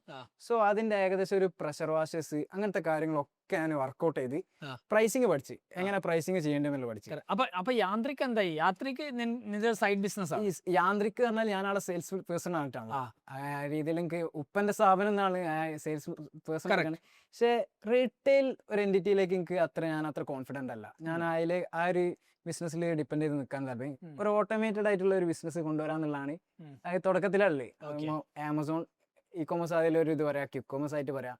ഇപ്പം AI വെച്ചിട്ടുള്ള ഏതൊരു സാസ് പ്രോഡക്റ്റ് ആയാലും ഓട്ടോമേറ്റഡ് ആയിട്ടുള്ള കൊണ്ടുവരാന്നുള്ളതാണ്. അതിൽ ഇ-കൊമേഴ്സിലേക്ക് ഞാൻ എത്തിപ്പെട്ട് ആ രീതിയാണ് എത്തിപ്പെട്ടതാണ് സത്യം. മനസ്സിലായി. അപ്പം എത്തിപ്പെട്ട് നമ്മളെവിടെ എന്തായിരുന്നു അക്വേർഡ് പവർ ടൂൾസ് അതിന്റെ അടുത്ത് തന്നെ ഒരു റൂം എടുത്ത് GST എടുത്ത് എന്നിട്ട് എന്റെ ബൈക്ക് ഇവിടെ നിന്ന് അങ്ങോട്ട് കയറ്റി. ബൈക്ക് അവിടെ നിന്ന് കയറ്റി ഒരു മാസത്തോളം അവിടെ നിന്ന് ഓല പ്രൊഡക്റ്റ് മൊത്തം ഞാൻ ലിസ്റ്റ് ചെയ്ത് ആമസോണിൽ ലിസ്റ്റ് അവരുടെ പേരിലാണോ നിന്റെ പേരിലാണോ ലിസ്റ്റ്? എന്റെ പേരിൽ തന്നെ. എന്റെ പേരിൽ അന്നാണ് ബൈബോക്സ് സ്ഥാപനം രജിസ്റ്റർ ചെയ്യുന്നത്. അന്നാണ് ശരിക്കും ബൈബോക്സ് പ്രൊപ്പറേറ്റർ ആയിട്ടാണ് രജിസ്റ്റർ ചെയ്തത്. അപ്പം അവിടെയാണ് രജിസ്റ്റർ ചെയ്ത്. ആ റൂമിലാണ് രജിസ്റ്റർ ചെയ്ത്. ഇപ്പോഴും ആ ഓണർ അറിയില്ല. എന്നിട്ട് അതിന്റെ പേരിൽ തന്നെയാണ് GST? അല്ല, ഇപ്പൊ അത് മാറി. ഇപ്പൊ അതിനുശേഷം മാറി. ആ 2 മാസത്തിനുള്ളിൽ മാറിണ്ടാവും. സോ ആ 2 മാസത്തേക്കുള്ള ആക്സസ് ആണ് ഈ അക്വേർഡ് പവർ ടൂൾസ് ആണ് മൊത്തത്തിൽ നമ്മൾ മാറ്റുന്നത്. ഇവര് നമുക്ക് മെറ്റീരിയൽസിനുള്ള ആക്സസ് തന്നു. ആ ആക്സസ് നമ്മൾ നല്ല രീതിയിലേക്കുള്ള വർക്ക്ഔട്ട് ചെയ്ത് ഒരു 3 പ്രോഡക്റ്റ് നമ്മൾ ലിസ്റ്റ് ചെയ്ത്. ഒരു പ്രഷർ വാഷർ, പാർക്ക് സെറ്റിന്റെ ഒരു പ്രഷർ വാഷർ, പിന്നെ ഒരു ഡയൂരിന്റെ പ്രഷർ വാഷർ. ഡയൂരിന്റെ പ്രഷർ വാഷർ ലിസ്റ്റ് ചെയ്തതിൽ ഒരു കോംപ്ലിക്കേഷൻ വന്ന് അത് കോയമ്പത്തൂർ ടൂൾസ് പറഞ്ഞിട്ടുള്ള വേറെ എവറസ്റ്റ് ടൂൾസ് പറഞ്ഞിട്ടുള്ള ഒരു ഷോപ്പ് ഉണ്ട്. അവരെ പ്രൊഡക്റ്റ് ആണ് ഈ ഡയൂരി. അവരാണ് ഇമ്പോർട്ട് ചെയ്യുന്നത്. അപ്പോൾ ഒന്ന് ഇമ്പോർട്ടേഴ്സിന്റെ ഒരു കൺസെപ്റ്റ് എനിക്ക് അറിയില്ല. അപ്പോൾ ഈ അവർ വയലേറ്റ് ചെയ്ത് ഇത് ലിസ്റ്റ് ചെയ്യരുത്, കാര്യങ്ങൾ ചെയ്ത് റിമൂവ് ചെയ്യണമെന്നാണ്. അപ്പം റിമൂവ് ചെയ്ത് ആ കാര്യങ്ങൾ റിമൂവ് ചെയ്ത്. പക്ഷേ ഈ പാർക്ക് സൈഡിന്റെ മാനുഫാക്ചർ ഇമ്പോർട്ടേഴ്സ് പറഞ്ഞാൽ ഒരു ചെന്നൈ ഉള്ള ഒരു സ്ഥാപനമാണ് MS ഇൻഡസ്ട്രീസ് പറയുന്നത്. അപ്പം ഇവരായിട്ടുള്ള മെറ്റീരിയൽ ഈ പാർക്ക് സൈഡ് നല്ല രീതിയിലാണ് ചെറുങ്ങനൊന്നും വർക്കൗട്ട് ചെയ്ത് പ്രൈസ് മാത്രമേ കുറച്ചിട്ടുള്ളൂ. ആഡും കാര്യങ്ങളൊന്നും റൺ ചെയ്തിട്ടില്ല. അപ്പം ഈ ഒരു 5000-6000 രൂപ വെച്ചിട്ട് എനിക്ക് അവിടെ മന്ത്ലി ആ റൂമിന്റെ എക്സ്പെൻസ് ചെയ്യണ 14 പ്രഷർ വാഷർ വിറ്റാകും. വിൽക്കണം. 14 പ്രഷർ വാഷർ വിറ്റാല് എനിക്ക് അടുത്ത ഒരു മാസത്തെ ചെലവ് കഴിയും. ഫുഡും റൂം റെന്റും കാര്യങ്ങളൊക്കെ കഴിയും. പിന്നെ അതിന് അഡീഷണൽ വിറ്റ് പോകണോ ലാഭമാണ്. അതായത് തിയറി. തിയറി. അതിൽ ഈ റിട്ടേൺ ആസ്പെക്ട് ഞാൻ കൂട്ടിയിട്ടില്ല. അത് എനിക്ക് ഇതുവരെ കിട്ടിയില്ല. ആ ഒരു സംഭവം പഠിച്ചിട്ടില്ല. അപ്പം ഇത് ചെയ്തതിന് ശേഷം തുടങ്ങിയതിന് ശേഷമാണ് ഒരു 10-15 ഓർഡേഴ്സ് വിറ്റ് കഴിഞ്ഞ് റിട്ടേൺ വരാൻ തുടങ്ങി. നല്ല റിട്ടേൺ റേഷ്യോ അന്ന് കുറവാണ്. പക്ഷെ അന്ന് കുറവാന്നുള്ളത് നമുക്ക് അറിയില്ല. അന്നത്തെ പെർസെന്റിൽ റിട്ടേൺ വരികയാണല്ലോ. കാൽക്കുലേറ്റ് ചെയ്തില്ല. അപ്പൊ അത് നല്ല രീതിയിൽ എഫക്ട് ചെയ്ത്. എത്ര റിട്ടേൺ വന്നിട്ടുണ്ടോ? അന്നൊരു 10 യൂണിറ്റ് ഒന്നുണ്ടെങ്കിൽ 2.5 റിട്ടേൺ 20% റിട്ടേൺസ് വന്നിട്ടുണ്ടോ? ഇല്ല, ലാഭം കൈമേലാണ് പോയി കിട്ടും. ലാഭം പോയിട്ടില്ലായിരുന്നു, എന്നാലും ലാഭത്തിലായിരുന്നു. അപ്പം ഏകദേശം 40 പ്രഷർ വാഷറുകളും പാർക്ക് സൈഡിന് പ്രഷർ വാഷർ ആയിരുന്നു. അത് 40 നമ്മളവിടെ വിറ്റ്. അത് ഫുള്ളി നമ്മളെ വിറ്റ്. ഒരു 3-4 ദിവസം കൊണ്ട് ഫുള്ളായിട്ട് തീർന്നു. പിന്നെ ആ പ്രഷർ വാഷർ ഇവർക്ക് കൊണ്ടുവരാൻ കഴിയില്ല, ഇമ്പോർട്ട് ചെയ്യാൻ പറ്റില്ല. ഇവർക്ക് കൊണ്ടുവരാൻ കഴിയില്ല. ഇവര് പർച്ചേസ് ചെയ്യുന്നതാണല്ലോ. ഇവര് 3ാമത്തെ കസ്റ്റമർ തന്നെയാണ് ഇവര്. അപ്പൊ അതും കഴിഞ്ഞിട്ട് നമുക്ക് വിൽക്കാൻ കഴിയുന്നത്. അതെ, ഇവര് ഇങ്ങനെ വന്ന് 3ാമത്തെ ആളാണ്. സോ ഇവർക്ക് പിന്നെ മെറ്റീരിയൽസ് കൊണ്ടുവരാൻ കഴിയില്ല. അപ്പൊ ഇതിന്റെ സംഭവം പെട്ടിമേലുണ്ട്. Imported by MS industries from Chennai Ennore express road എന്നുള്ള അഡ്രസ്സ് നമ്പറും ഉണ്ട്. നമ്പറിൽ വിളിച്ചപ്പോൾ ഒരാളെടുത്ത് വന്ന് നമ്മൾ മീറ്റ് ചെയ്തിട്ട് കാര്യങ്ങൾ സംസാരിക്കാറുണ്ട്. പ്രഷർ വാഷർ വേണമെന്നേ പറഞ്ഞുള്ളൂ. ഈ പ്രഷർ വാഷർ വേണം, ഇതാണ് എന്റെ കൺസെപ്റ്റ്. Park side. അപ്പം പാർക്ക് സൈഡ് പറഞ്ഞ ഒരു ഇന്റർനാഷണൽ ബ്രാൻഡാണ്. അതിന്റെ കോപ്പിയാണ് ഞാൻ ചെയ്യുന്നത്. ഓക്കെ. സോ അങ്ങനെ ചെന്നൈയിലേക്ക് പോയി. ഞാനും ഒരു ഫ്രണ്ടാ പോയിരുന്നത്. കിട്ടിയാ കിട്ടി, പോയാ പോയി. നമ്മൾ സാധാരണ ഒരു സ്റ്റിക്കർ കണ്ട് പോവാണ്. എന്തായാലും സാധനം കിട്ടാൻ, പക്ഷെ വിൽക്കാൻ അറിയാം. ജസ്റ്റ് പോവാണ്. നമ്മളാളെ എന്താ ആടെ എത്തിയപ്പോണ്ട് വലിയൊരു വെയർഹൗസ്. അത് കണ്ടപ്പോഴത്തേന് കോൺഫിഡൻസ് ഫുള്ള് പോയി. നമ്മൾ വിചാരിക്കുന്നത് ഇതേമാതിരി ഒരു ഷോപ്പോ കാര്യങ്ങളാണെന്നാണ്. ഇവിടെ ഫുള്ള് വലിയ സെറ്റപ്പില് മെറ്റീരിയൽസ് കാര്യങ്ങൾ ഒക്കെയാണ് കാണുന്നത്. അതിൽ പിന്നെ കേറണ്ടെന്നുള്ള രീതിയിലായി പോയി. ഏതായാലും വന്നല്ലേ കേറാറിന്. കേറി തമിഴേക്കും വിചാരിച്ചു. പക്ഷെ അവിടെയുള്ള ആരും തമിഴല്ല, ഫുൾ ഇംഗ്ലീഷ് ആണ്. അതിനോട് പിന്നെയും കഴിച്ചില്ലായി. ആ തട്ടിമുട്ടി കാര്യങ്ങൾ തമിഴ് തീരെ നമുക്ക് ഇംഗ്ലീഷിൽ അങ്ങനെ അവിടുന്ന് സാറായിട്ട് സംസാരിച്ച് തട്ടിമുട്ടി എനിക്ക് മെറ്റീരിയൽസ് തരാറുണ്ട്. അപ്പൊ വലിയ ഇങ്കോ എന്ന് പറഞ്ഞ ഒരു ഇന്റർനാഷണൽ ബ്രാൻഡിന്റെ ഡിസ്ട്രിബ്യൂട്ടർ ആണ്. അതിന് പുറമെ ഇമ്പോർട്ടർ കൂടിയാണ്. സൗത്ത് എൻറ്റയർലി ഇവരാണ് മാർക്കറ്റ് ചെയ്ത് കൊണ്ടുവന്നത്. അങ്ങനെയാണ് ഇങ്കോന്റെ ഒരു ആക്സസ് എനിക്ക് തരുന്നത്. ഇങ്കോന്റെ എനിക്കൊരു ഇത് നിങ്ങൾ എടുത്ത് മെറ്റീരിയൽസ് ചെയ്തോളി. നമ്മൾ ബ്രാൻഡ് എനിക്കറിയാം. ഇങ്കോ പറഞ്ഞ ചീപ്പസ്റ്റ് ആയിട്ട് ഞാൻ റീറ്റെയിൽ ചെയ്യുന്നതുകൊണ്ട് ചീപ്പസ്റ്റ് ആയിട്ടുള്ള പ്രൊഡക്റ്റ് ആണ്. ആമസോണിന്റെ ആസ്പെക്റ്റിലൊന്നും എനിക്കറിയില്ല. അല്ല, അപ്പൊ ഇവര് നിങ്ങൾ വിറ്റോന്നാണോ പറയുന്നത്, അല്ലെങ്കിൽ നിങ്ങൾ ആമസോണിൽ വിറ്റോന്നാണോ പറയുന്നത്? ഇതേ ഈ അക്വേർഡ് പവർ ടൂൾസ് തന്ന അതേ ആക്സസിബിലിറ്റി എനിക്ക് ഇവിടുന്ന് തന്ന്. നീ വിറ്റോ മെറ്റീരിയൽസ് ഓർഡർ പ്രകാരം നിങ്ങൾ ചെയ്തോളി അറിയാം. ഓക്കെ, അതായത് പിന്നെ നിങ്ങൾ സാധനം വാങ്ങിക്കേണ്ട, ഓർഡർ വരുന്നതിനനുസരിച്ച് എടുത്തെടുത്ത് ഡ്രോപ്പ് ഷിപ്പിംഗിന്റെ ഒരു ഏർലി വേർഷൻ അതാണ്. കറക്റ്റ് ഡ്രോപ്പ് ഷിപ്പിംഗും അല്ല, പക്ഷേ ഈ ഒരു സ്റ്റേജിലാണ്. കറക്റ്റ്. അപ്പം അവർ എൻറ്റയർ പ്രൈസ് ലിസ്റ്റ് അതേമാതിരി അവർ ഷെയർ ചെയ്ത് തരും. നമ്മൾ ഇരുന്ന് ഒരു ദിവസം മൊത്തം ലിസ്റ്റ് ചെയ്ത്. അവിടെ ഒരു ഫോൾട്ട് ഉണ്ട്. ഇങ്കോ എന്ന് പറഞ്ഞ ഒരു ബ്രാൻഡ് ആയിരുന്നു, നല്ല രീതിയിലുള്ള ഒരു റെപ്യൂട്ടഡ് ആയിട്ട് ബ്രാൻഡാണ്. ഇവരെ ബ്രാൻഡാണ് എക്സലന്റ് റൂത്ത് MSI. ഈ ബ്രാൻഡിലേക്ക് അധികം ഓഡിയൻസോ കാര്യങ്ങളോ ഇല്ല. ഇത് ലിസ്റ്റ് ചെയ്തതിന് ഒരു ബെനിഫിറ്റും കാര്യങ്ങളും ഇല്ല, ഓർഡർ വന്നിട്ടോ കാര്യങ്ങളും ഇല്ല. ഇങ്കോല് കുറെ പ്രൊഡക്റ്റ് ലിസ്റ്റ് ചെയ്തിനി. 30-36 SKUs ഒരു ദിവസം കൊണ്ട് നമ്മൾ ലിസ്റ്റ് ചെയ്ത്. കാരണം നിന്ന് ഇനിയിപ്പോ അടുത്ത ചിലവോടി സെറ്റപ്പ് ചെയ്യണമല്ലോ. അങ്ങനെ ചെന്നൈയിൽ റൂം എടുത്ത് തുടങ്ങി. ഇവരെ പിറ്റേ ദിവസം മാനേജ് ഓർഡേഴ്സ് പോയി നോക്കുമ്പോണ്ട് 131 ഓർഡേഴ്സോ 132 ഓർഡേഴ്സും കാണും. ആദ്യത്തെ ദിവസമാണ് ഇങ്കോന്റെ ആദ്യത്തെ ദിവസം. അറൗണ്ട് INCO എന്ന് പറഞ്ഞാൽ മീൻസ് ഇങ്കോ സ്പെല്ലിംഗ് എന്താ? INGCO. ഓക്കെ. ഇങ്കോ എന്ന് പറഞ്ഞ ബ്രാൻഡ്. പ്രഷർ വാഷേഴ്സ് അല്ല, ഹാൻഡ് ടൂൾസ് ആണ് നമ്മൾ യൂസ് ചെയ്തത്. ഹാൻഡ് ടൂൾസും പിന്നെ ഒരു പ്രഷർ വാഷറും ഉണ്ട്. പ്രഷർ വാഷർ അങ്ങനെ ഓർഡേഴ്സ് പ്രഷർ വാഷറാണ് പോയത്, പക്ഷേ ലിസ്റ്റ് ചെയ്തത് ഫുൾ ഹാൻഡ് ടൂൾസ് ആണ്. മെഷീൻ പോലത്തെ സാധനങ്ങൾ ഇങ്കോന്റെ ബ്രാൻഡ്. ഈ പാർക്ക് സൈഡ് ഡ്രില്ലിംഗ് മെഷീൻ പോലത്തെ സാധനങ്ങളാണോ? Drilling machine. ഹാൻഡ് ടൂൾസ് വരുമ്പോൾ സ്ക്രൂ ഡ്രൈവേഴ്സ്, നമ്മളെ അങ്ങനത്തെ ഒരു സ്പാനേഴ്സ് ആമാതിരി. ഈ പാർക്ക് സൈഡിന് വേണ്ടിട്ടാ പോയി. പാർക്ക് സൈഡ് അവിടെ എത്തിയിട്ടില്ല. അത് അടുത്ത കൺസൈൻമെന്റിലെ വരുള്ളൂ പറഞ്ഞു. അപ്പൊ ഇങ്കോ ചെയ്തോളി പറഞ്ഞിട്ടുള്ള മെറ്റീരിയൽസ് എന്തെങ്കിലും കിട്ടണം, എന്നാലും പിടിച്ച് പരിപാടി തുടങ്ങണല്ലോ, എന്നോട് കണ്ടിന്യൂ ചെയ്യണമല്ലോ. കറക്റ്റ്. അപ്പം ഇങ്കോ അമ്മ ചെയ്യാൻ തുടങ്ങി. ഇങ്കോ ചെയ്യാൻ തുടങ്ങിയാൽ ആദ്യം തന്നെ 130 ഓർഡേഴ്സ് 131 ഓർഡേഴ്സ്. ഏത് കൊല്ലായിരിക്കും ഇത്? 2022 ആയിരിക്കും. 2022 നവംബർ ഓർ ഡിസംബർ ആ ടൈമിൽ. അപ്പം ഇതിന്റെ പൊട്ടൻഷ്യൽ ഞാൻ തന്നെ അന്തം വിട്ടുപോയി. ആ. 130 നേർക്ക് ലിസ്റ്റ് ചെയ്തു.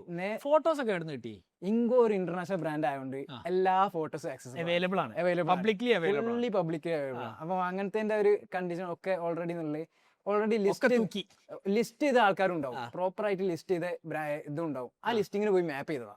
ഓ ഓക്കെ, അടിയിൽ പോയി മാപ്പ് ചെയ്തതാ. മനസ്സിലായി. അതൊന്നും ചെയ്യാൻ പറ്റൂല എന്നുള്ളത് പിന്നീടാണ് ഒക്കെ അറിഞ്ഞു വരുന്നത്. ഓക്കെ, സോ ഇത് ഇനിഷ്യലി ആണല്ലോ. അപ്പൊ നമ്മള് നമുക്കൊന്നും അറിയില്ലല്ലോ, അറിയില്ല. ഇങ്ങനെയാണ് പഠിക്കുക, ബിസിനസ് ഇങ്ങനെയാണ് പഠിക്കുക. ഈ ഓർഡർ കിട്ടിയതില് വളരെ എക്സൈറ്റഡും അന്ന് രാവിലെ വെള്ളം കുടിച്ചിറങ്ങിയതാ. കാരണം പിക്കപ്പ് ഡെയിലി അന്ന് തന്നെ പിക്കപ്പ് കൊടുക്കേണ്ട അവസ്ഥ. കാരണം സാധാരണ 2 ഡേ പിക്കപ്പിലാണ് വരിക. പക്ഷെ നമ്മള് ECC പിക്കപ്പ് 1 ഡേ ഓൺ ആക്കിട്ടതാ. അന്ന് വൈകുന്നേരത്തിനുള്ളിൽ മോർണിംഗ് വന്ന സാധനം 3 മണിക്ക് മുന്നായിട്ട് വന്ന ഓർഡേഴ്സ് നമ്മൾ മാക്സിമം ഈവനിങ് ആയിട്ട് തന്നെ ക്ലോസ് ചെയ്യണം. അപ്പം ഈ 131 ഓർഡേഴ്സ് വെറും ഒരു വെള്ളം കുടിച്ചിട്ട് ഇറങ്ങി രാത്രി 9 മണി വരെ നമ്മളവിടെ കുത്തിരുന്ന് പാക്ക് ചെയ്ത്. ഈ ഒറ്റയ്ക്കായിരുന്നു ആ സമയത്ത്? ഞാനും ഒരു ഫ്രണ്ടും ഉണ്ടായിനി, സലീച്ച് എന്ന് പറഞ്ഞിട്ടുള്ള. അവൻ ഫുള്ള് ഇരുന്ന് പാക്ക് ചെയ്ത് അന്നത്തെ ആ വീഡിയോസും കാര്യങ്ങളൊക്കെ അന്ന് നമുക്ക് ഭയങ്കര എക്സൈറ്റ്മെന്റ് ഒക്കെ ഡോക്യുമെന്ററി ചെയ്ത് വെച്ചിട്ടുണ്ട്. കിട്ടിയതിൽ ഭയങ്കര ഇതുണ്ടായിരുന്നു. അപ്പം ഇത് പാക്ക് ചെയ്യാനുള്ള മെറ്റീരിയൽസ് നമ്മൾ കാർബോർഡിന്റെ തുന്നി കൂട്ടൽ പരിപാടി ചെയ്താൽ ഈവനിങ് ആകുമ്പോൾ കൊടുക്കാൻ കഴിയും. കറക്റ്റ്. അപ്പം അവിടെ ഉള്ള സ്ട്രെച്ച് റോൾ ഉണ്ട്, ആ ബ്ലാക്ക് സ്ട്രെച്ച് റോളാ. അതിട്ട് എല്ലാം ഇട്ട് ചുറ്റി ഷിഫ്റ്റിംഗ് ലാബിലോട് ഒട്ടിച്ച് അങ്ങനെ 131 ഓർഡേഴ്സ് അന്ന് രാത്രിയത്തിനുള്ളിൽ ഈ വന്ന ആള് നമ്മളെ കാത്തിക്കുകയും ചെയ്തു. ഫുൾഫിൽമെന്റ്. കാരണം അവരായിട്ട് നല്ലൊരു മനസ്സിലായോണ്ട് ചീത്തറിയാണ്ടാണ് നിന്ന് ചെക്കനായതുകൊണ്ട്. അപ്പം ഫുള്ളായി ചെയ്ത് കൊടുത്ത് ഇവര് എടുത്തു കൊണ്ടുപോയി. അതില് അന്ന് രാത്രി മനസ്സിലായി സംഭവം വർക്കിംഗ് ആണ്. അപ്പം അവിടെ റൂം എടുത്തതിന് നിന്നിനി. ആ റൂം എടുക്കൽ നേരെ അവിടുന്ന് ഷിഫ്റ്റ് ചെയ്ത് ഞാൻ ഇവരോട് കാര്യങ്ങൾ സംസാരിച്ച് ഇങ്ങനെ നമുക്ക് ഓപ്പർച്യൂണിറ്റി ഉണ്ട്. ഇതിന്റെ ഓണർ എന്ന് പറഞ്ഞ സാർ മൂപ്പര് സ്ക്രാച്ച് ബിൽഡ് ചെയ്ത് തന്ന. അപ്പം അന്ന് എന്റെ വയസ്സ് 22 തോന്നുന്നത്. അപ്പം ഇന്നെ കണ്ടിട്ടാണോ എന്താണെന്നുള്ള അറിയില്ല, മൂപ്പര് എനിക്കൊരു ഓപ്പർച്യൂണിറ്റി തന്നതാ. ഈ ചെയ്തോ, സപ്പോർട്ട് ചെയ്തരാം, അങ്ങനെയുള്ള എല്ലാ കാര്യങ്ങളും. മൂപ്പര് സ്ക്രാച്ച് എന്ന് വന്നാണ്. നമ്മളൊരു അംബിഷൻ ഉണ്ടായോണ്ടാണല്ലോ 2 ചെറിയ ചെക്കന്മാരൊന്ന് സംസാരിക്കുന്ന ഇതിലും മൂപ്പര് ചെയ്തോളി. ഓർഡർ ചെയ്ത് കാണിച്ചു കൊടുത്തല്ലോ. ചെയ്ത് മൂപ്പർക്ക് ഓൾറെഡി സെല്ലേഴ്സ് ഉണ്ടാവാൻ മതി. പക്ഷെ ഇങ്കോ ആസ്പെക്റ്റില് മൂപ്പര് പ്രൊമോട്ടും ചെയ്തതിന് അന്ന്. അപ്പൊ ആ രീതിയിൽ നമ്മൾ ചെയ്തു തുടങ്ങിയതിൽ ഭയങ്കര കോൺഫിഡന്റ് ആയി. ആദ്യത്തെ ദിവസം 130 ഓർഡേഴ്സിൽ നമ്മൾ 40,000 അടുത്ത് സെയിൽസ് ഉണ്ടാക്കി. അത് നമ്മളെ ഏറ്റവും ടോപ്പ് സെയിൽ അന്നത്തെ അതാണ്. പിന്നെ അടുത്ത ദിവസം അത് സ്കെയിൽ ചെയ്ത് പോവാ 60,000. അങ്ങനെ 1,00,000 റുപ്യോളം വെറും ഇങ്കോന്റെ ആസ്പെക്റ്റില് ആ സെയിം മന്ത് കൊണ്ടുവന്ന്. ഒരിക്കലും മനസ്സിൽ പോലും പ്രതീക്ഷിക്കാത്ത സംഭവമാണ് നടക്കണേ. എത്ര പൊട്ടൻഷ്യൽ ഉണ്ട് എന്നുള്ള കാര്യങ്ങള്. ഇതാണ് നമ്മളെ ഫസ്റ്റ് സ്റ്റേജ്. ചെന്നൈയിൽ ഒന്നും ആമസോണിൽ വെക്കാൻ ആരും ചിന്തിച്ചിട്ട് പോലും അത് വലിയ players like Stanley, Black and Decker, റിക്രിറ്റൈൽ, ഈ ആൽഫ സെല്ലേഴ്സ് ആയിട്ടുള്ള പ്ലേയേഴ്സ് ആണ് മെയിൻലി ഉള്ളത്. അപ്പൊ അവിടെയാണ് നമ്മൾ കയറി വന്നത്. ഈ രീതിയിൽ ഇങ്കോ അന്ന് അധികം ആൾക്കാർ ചെയ്തിട്ടൊന്നുമില്ല. ജസ്റ്റ് ഡയറക്റ്റ് കമ്പനി തന്നെയാണ് സെൽ ഔട്ട് ചെയ്യുന്നത്. അപ്പൊ അധികം ഇമ്പോർട്ടേഴ്സ് ഇല്ലായിരുന്നു കറക്റ്റിലൊക്കെ. അപ്പൊ അതിന്റെ ഒരു മാർജിനും കാര്യങ്ങളും തുടക്കത്തിൽ ഇനീഷ്യലി ഉണ്ടായിരുന്നു. അവിടെ വെച്ചിട്ട് അവർ നല്ല രീതിയിലേക്ക് നമ്മളെ സപ്പോർട്ട് ചെയ്ത് ആ രീതിയിൽ തുടങ്ങി കൊണ്ടുവന്ന് ഒരു ടൈമിന് ഒരു 6 മാസങ്ങളോളം 5-6 മാസത്തോളം നമ്മൾ കണ്ടിന്യൂ ചെയ്തു. അപ്പൊ നമ്മളെ ടീം ലെങ്ത് അറൌണ്ട് 5 ആൾക്കാരൊക്കെ ആയിനി. കാരണം ഇത് പാക്ക് ചെയ്യലും കാര്യങ്ങളും ഒക്കെ 5 ആൾ പറഞ്ഞ സ്ട്രോങ് ടീമോ കാര്യങ്ങളോ ഒന്നുമല്ല. എന്റെ ചെങ്ങായിമാര് കേറിക്കോളി പറഞ്ഞ ആ രീതി, അങ്ങനത്തെ രീതിയിലുള്ള റിക്രൂട്ട്മെന്റ് ചെന്നൈയിലേക്ക് ആ രീതിയിൽ നമ്മളെ റൂമിൽ സെറ്റപ്പ്, പാക്കിങ്ങിന് ഒരാള്. കാരണം സിംഗിൾ ഓർഡേഴ്സ് ഓല് പാക്ക് ചെയ്ത് തരില്ല. കാരണം ഓല് ബൾക്ക് ആൾക്കാരാണ്. സിംഗിൾ പാക്കിങ് നിങ്ങൾ പുറത്തുനിന്ന് ചെയ്തോളി, അതിന്റെ സ്ട്രക്ചറുകളും കാര്യങ്ങളൊക്കെ ഇങ്ങ് തരാം, ചെയ്തോളി പറഞ്ഞു. അപ്പോൾ ആ ഫെസിലിറ്റി നമ്മൾ യൂട്ടിലൈസ് ചെയ്ത് നമുക്ക് അതിന്റെ സെറ്റപ്പ് വരെ തന്നെ ഒരു സ്ട്രെച്ച് അടിക്കുന്ന സംഭവമൊക്കെ. അപ്പോൾ ആ രീതിയിൽ തുടക്കം പോലെ തുടങ്ങി തന്ന് ആ രീതിയിൽ 5 സ്റ്റാഫുകളും. അതാണ് നമ്മൾ നോർമലി പറയല്. ഇത് ഒന്നും ഒറ്റക്കല്ല, എല്ലാം ഒരു ടീമാണ് ചെയ്യല്. അതായത് ടീം മാത്രമല്ല, ആക്ച്വലി നമ്മൾ ചാമ്പ്യൻ ചെയ്യുന്ന അതാ മാഫിയയില്. ഇത് ഒരു കൂട്ടം ആൾക്കാർ ഒരുമിച്ച് വരുമ്പോഴേ ഈ സംഭവം നടക്കുള്ളൂ. അതെ. പക്ഷെ ഞാൻ ഇനീഷ്യലി സ്റ്റേജിൽ ആദ്യത്തെ 3 മാസത്തിനുള്ളിൽ തന്നെ 5 ആൾക്കാരെ ഹയർ ചെയ്ത്. പക്ഷെ 5 ആൾക്കാരെ ഹയർ ചെയ്ത് എന്നാൽ അന്നത്തെ കാര്യങ്ങൾ ഫുൾഫിൽ ചെയ്ത് പോകാൻ ഇനി. പക്ഷെ അതിന്റെ കണ്ടിന്യൂറ്റി കാര്യങ്ങൾ ഞാൻ ആലോചിച്ചില്ല. അപ്പം ഈ 6 മാസം കൊണ്ട് ഈ ഇങ്കോന്റെ ഒരുവിധം നല്ല രീതിയിലേക്ക് സെയിൽ നമുക്ക് ജനറേറ്റ് ചെയ്യാൻ കഴിഞ്ഞു. നല്ല രീതിയിലാണ് ഒരു മാസം 20 to 30 lakhs ഇങ്കോ മാത്രം നമുക്ക് സെൽ ഔട്ട് ചെയ്യാൻ കഴിഞ്ഞു. ഇവരെ മെറ്റീരിയൽസ് മാത്രം. ഇവര് ഒരു ടേമില് ഇങ്കോ ബ്രാൻഡായിട്ട് കോൺഫ്ലിക്റ്റ് വന്നു. ആ. കാരണം നോർത്തിൽ കൊടുക്കുന്ന ഇമ്പോർട്ടേഴ്സിന്റെ പ്രൈസും സൗത്തിൽ കൊടുക്കുന്ന ഇമ്പോർട്ടേഴ്സിന്റെ പ്രൈസും ഡിഫറെന്റ്. ആ. അതിലുള്ള ഒരു കോൺഫ്ലിക്റ്റ് നമ്മൾ ഈ പരിപാടി തുടങ്ങുമ്പോഴേ നടന്നുകൊണ്ടിരിക്കുന്നുണ്ട്. സോ അത് എനിക്കറിയില്ല. ഞാൻ ഇതിൽ മാത്രമല്ല ഡിപ്പെൻഡ് ചെയ്തിരിക്കുന്നത്. വില സാലറി അന്ന് മന്ത്ലി എക്സ്പെൻസ് 82,000 ചില്ല റുപ്യൻ്റെ അടുത്ത് എക്സ്പെൻസ് മന്ത്ലി എക്സ്പെൻസ് ഫ്രണ്ട്സിനെ മൊത്തം കയറ്റി, ഫ്രണ്ട്സിന് മൊത്തത്തിൽ കയറ്റി. അതിൽ ഒരു ഫ്രണ്ട്സിന് ഞാൻ വാഗ്ദാനം വരെ കൊടുത്തിങ്ങ. ഇത് എന്താന്ന് എന്തെങ്കിലുമൊക്കെ നടപടിയാണല്ലോ. ഒരു വാഗ്ദാനങ്ങൾ വരെ എന്റെ തൊഴിൽ വാഗ്ദാനാണ് പോയത്. അവർ പറഞ്ഞാല് നമ്മളെന്താണോ പ്രോഫിറ്റ് ജനറേറ്റ് ചെയ്യുന്നത് അതിന്റെ ഒരു രീതിയിലൊക്കെ കറക്റ്റ് മുറിച്ച് പറഞ്ഞിട്ടൊന്നുമില്ല. പ്രോഫിറ്റ് ജനറേറ്റ് ചെയ്യുന്ന രീതിയിലൊക്കെ അതുകൊണ്ട് ആ ഒരു ഫ്രണ്ട് ഒരു തെറ്റി പോകേണ്ട രീതിയിലായി. തെറ്റി പോയി കഴിഞ്ഞാൽ ഒക്കെ റെഡി ആയിട്ടുണ്ട്. പക്ഷെ ആ ഒരു ടൈമില് കാരണം നമ്മളവിടെ തുടങ്ങി പിന്നെ അങ്ങോട്ട് പഠിക്കുകയാണല്ലോ. അങ്ങനത്തെ ഒരു ബേസിക്കലി ഞാൻ മനസ്സിലാക്കിയ നിനക്ക് ആ സമയത്ത് മെന്റോസ് ഒന്നും ഇല്ല, നീ ഇങ്ങനെ കൊണ്ടുകൊണ്ട് പഠിക്കുകയാണ്.